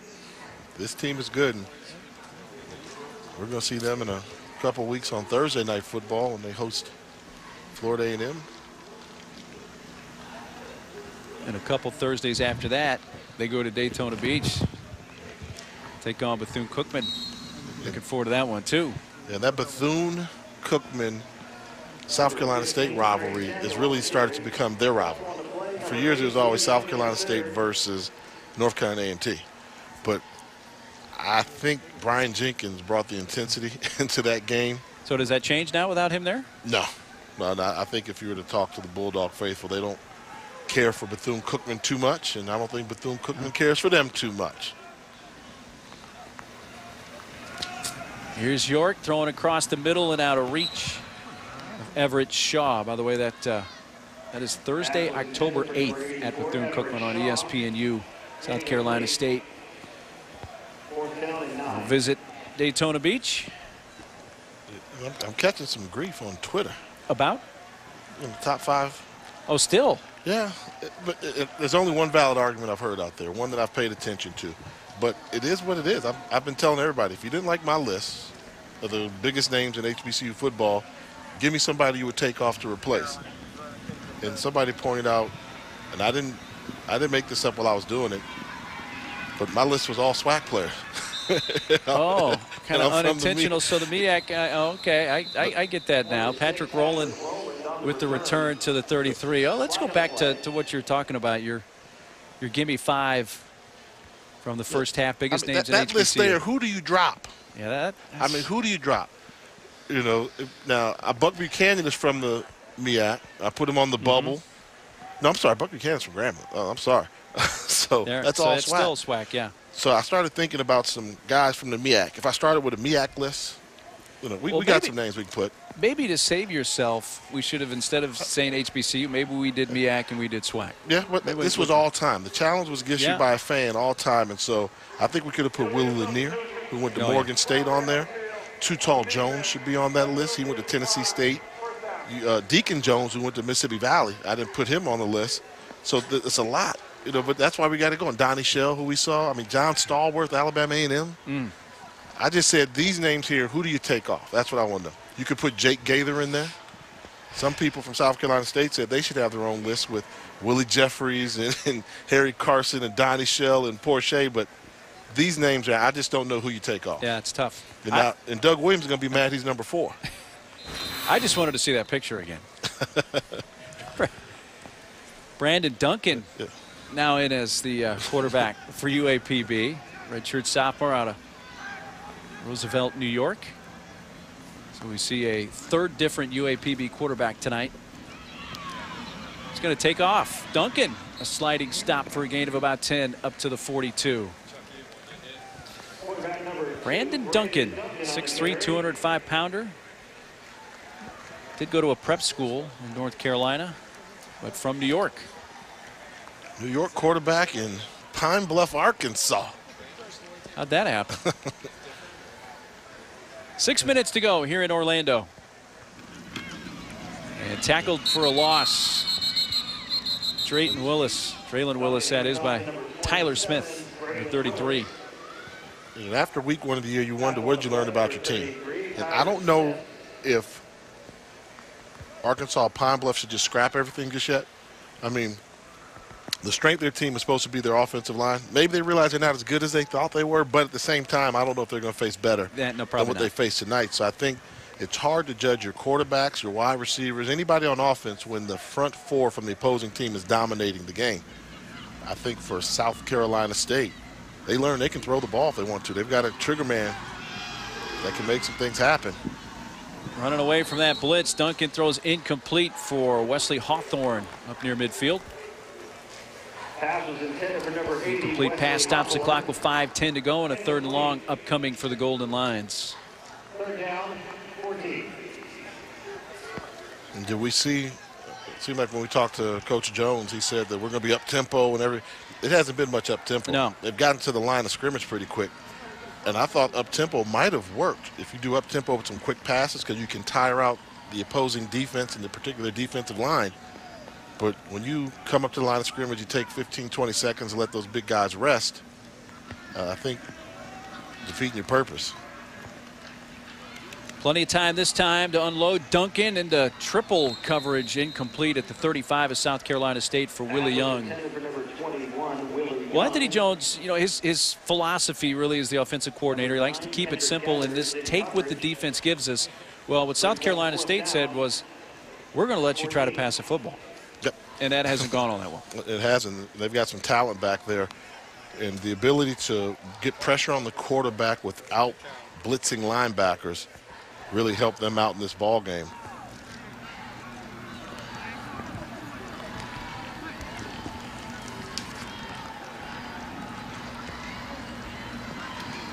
Freshman got the little low snap, but he gets that one away.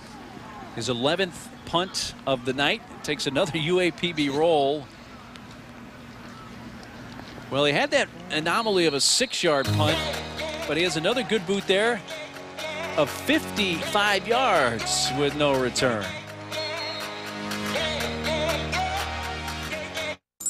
Everyday magical memories and enchanting adventures come true at Walt.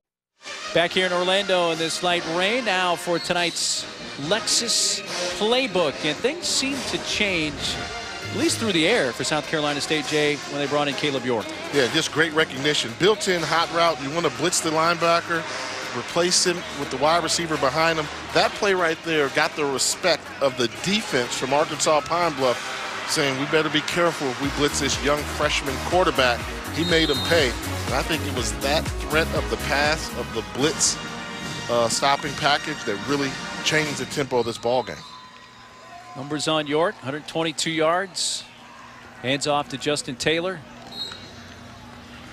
Or a gain of close to 6 or 7. Does it say anything here, Jay, that Caleb York has stayed in the game this entire time, even when now the game is pretty much out of reach? I've been trying to think about that since about the 2nd or 3rd quarter. And they went out of their way to say York is going to play. But then also they said, they went out of their way to tell us Collick's our guy. And he's our guy, but when you come in and you perform, I think you don't make that decision right away. I think you really go out there and you see what happens next week. You know, when they take on Coastal Carolina, you know, I think it's going to play out. I don't think you bench Collett, but I think you maybe share duty. And I'm not a big fan of splitting times with quarterbacks. Samuel lost it. Well, one thing South Carolina State is going to have to clean up, Jay, and that's the turnovers. Yep. That's number 5 tonight. Just coming downhill, punched that ball out of there. That Kyle Walker that got it out of there. Comes launching there, and a good job of tackling, getting an arm on the ball, and it's down, and good job by the Golden Line defense. Turner that punched it out, and Andre Mitchell recovered it for Arkansas Pine-Bluff.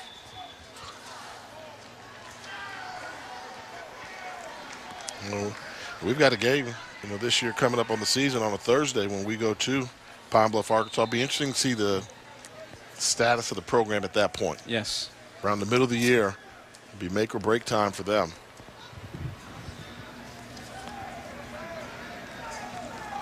Pass comes to the near side off the hand. John Hawkins from Brandon Duncan. Yeah, I believe the game you're talking about is the Alabama State game when they come to Pine Bluff. Yeah. October 15th. Black and yellow all over the stadium. Both teams share the same school colors, but looking forward to going back to the Bluff. Black and gold. So, you know, Golden Lions Stadium. Hanley at the 12, wrapped up by Tevin Richard. Arkansas Pine Bluff won the SWAC in 2012. That was a veteran team, no question about it. Even though Ben Coleman was a relatively young player at the time, it was a veteran team. Yep, but I mean, still had 22 seniors on the roster that year. Yeah, Armstead was on that team too. Ron Armstead went on to become a starting left tackle in the NFL. Dumped off to Kyle Coleman. He had his helmet knocked off. The tackle was made at the 6-yard line by Davius Chestnut. And I know that Golden Line fans don't want to hear this, may not agree, but I think a program like UAPB, I don't know if they have the geographic location or the history to be contenders every year.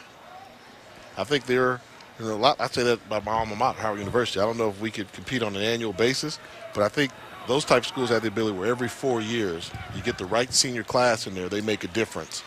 And I think for Pine Bluff now, they've got some young guys that have to grow up. And this year they're going to take their lumps, but next year they'll be juniors, a little bit more seasoned. And when they go from being a youthful team to a veteran-laden team, then they can compete. That's just my assessment. Outside looking in, don't want to knock them. But sometimes I just think there's certain programs that are like that when you don't have the ability to reload year in and year out.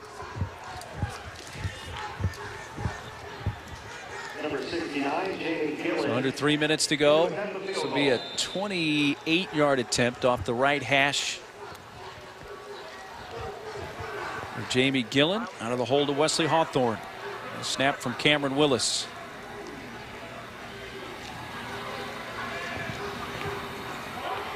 Wide right. He kicked it straight, but he was on the right hash.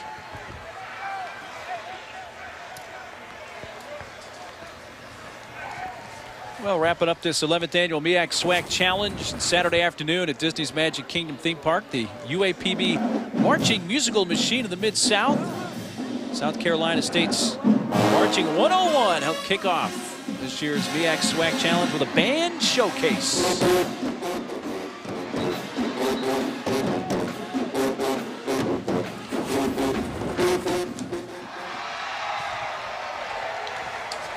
How'd they know they're on camera like that? They figured it out. But they know what the red light means on the camera, huh? We've seen the 101, and we're going to Orangeburg in a little bit, but I'm pretty sure that was your first time seeing the M4, wasn't it? It was my first time for the M4. Nice job by both schools. Flag comes out, stopping it with 2:20 to go. It's the MEAC SWAC challenge. So who won the Battle of the Bands? Ooh, I'm not touching that. You one. learned. Not touching that. 2 years ago, you would have answered that question.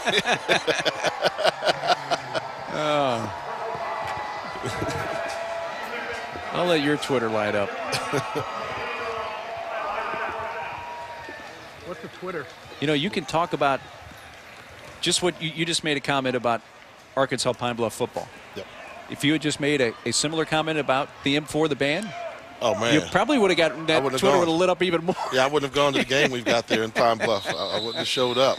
Would have caught a mysterious flu there, but I've always given him props. I think M4 is one of the most creative names. It is very creative. And what does M4 stand for again? I can't say the whole thing. With magnificent or musical marching machine of the Mid-South. You got it. Yeah. 2 minutes to go. Hand it off. Samuel to the 41-yard line. Number 15, Trey Samuel on the carry. Well, this game started almost 2 hours late due to a lightning delay. There it is for you, Mark. Musical machine of the Mid-South. It's kind of a tongue twister. M4. That's why I just call it. Oh, there it is. You see they got the M4 there in the corner there? Hey there. True fans.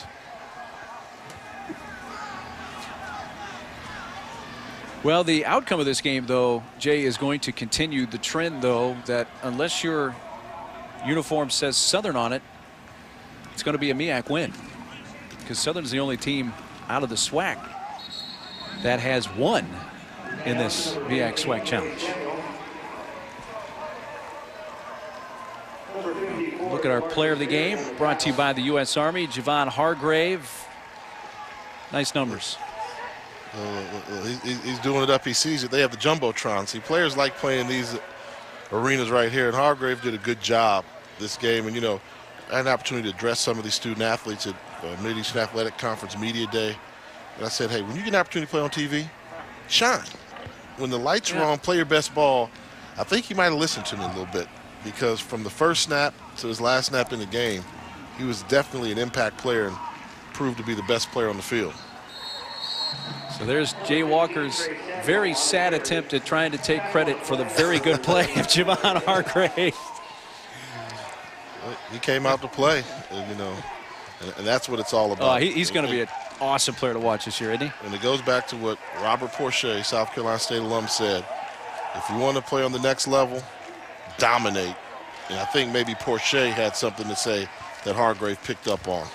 South Carolina State wins the 11th annual MEAC SWAC Challenge 35-7 over Arkansas Pine-Bluff. So Buddy Pugh beginning his 14th season as the head coach of South Carolina State. He said, hey, for a lot of reasons, this is a big season for our football program and our university. Had to be a special season. He's got a special team. I don't think they're settling for anything less than a Celebration Bowl sighting. For Jay Walker and our entire crew, I'm Mark Neely. We're going to send you to our studio for SportsCenter. So long from Orlando.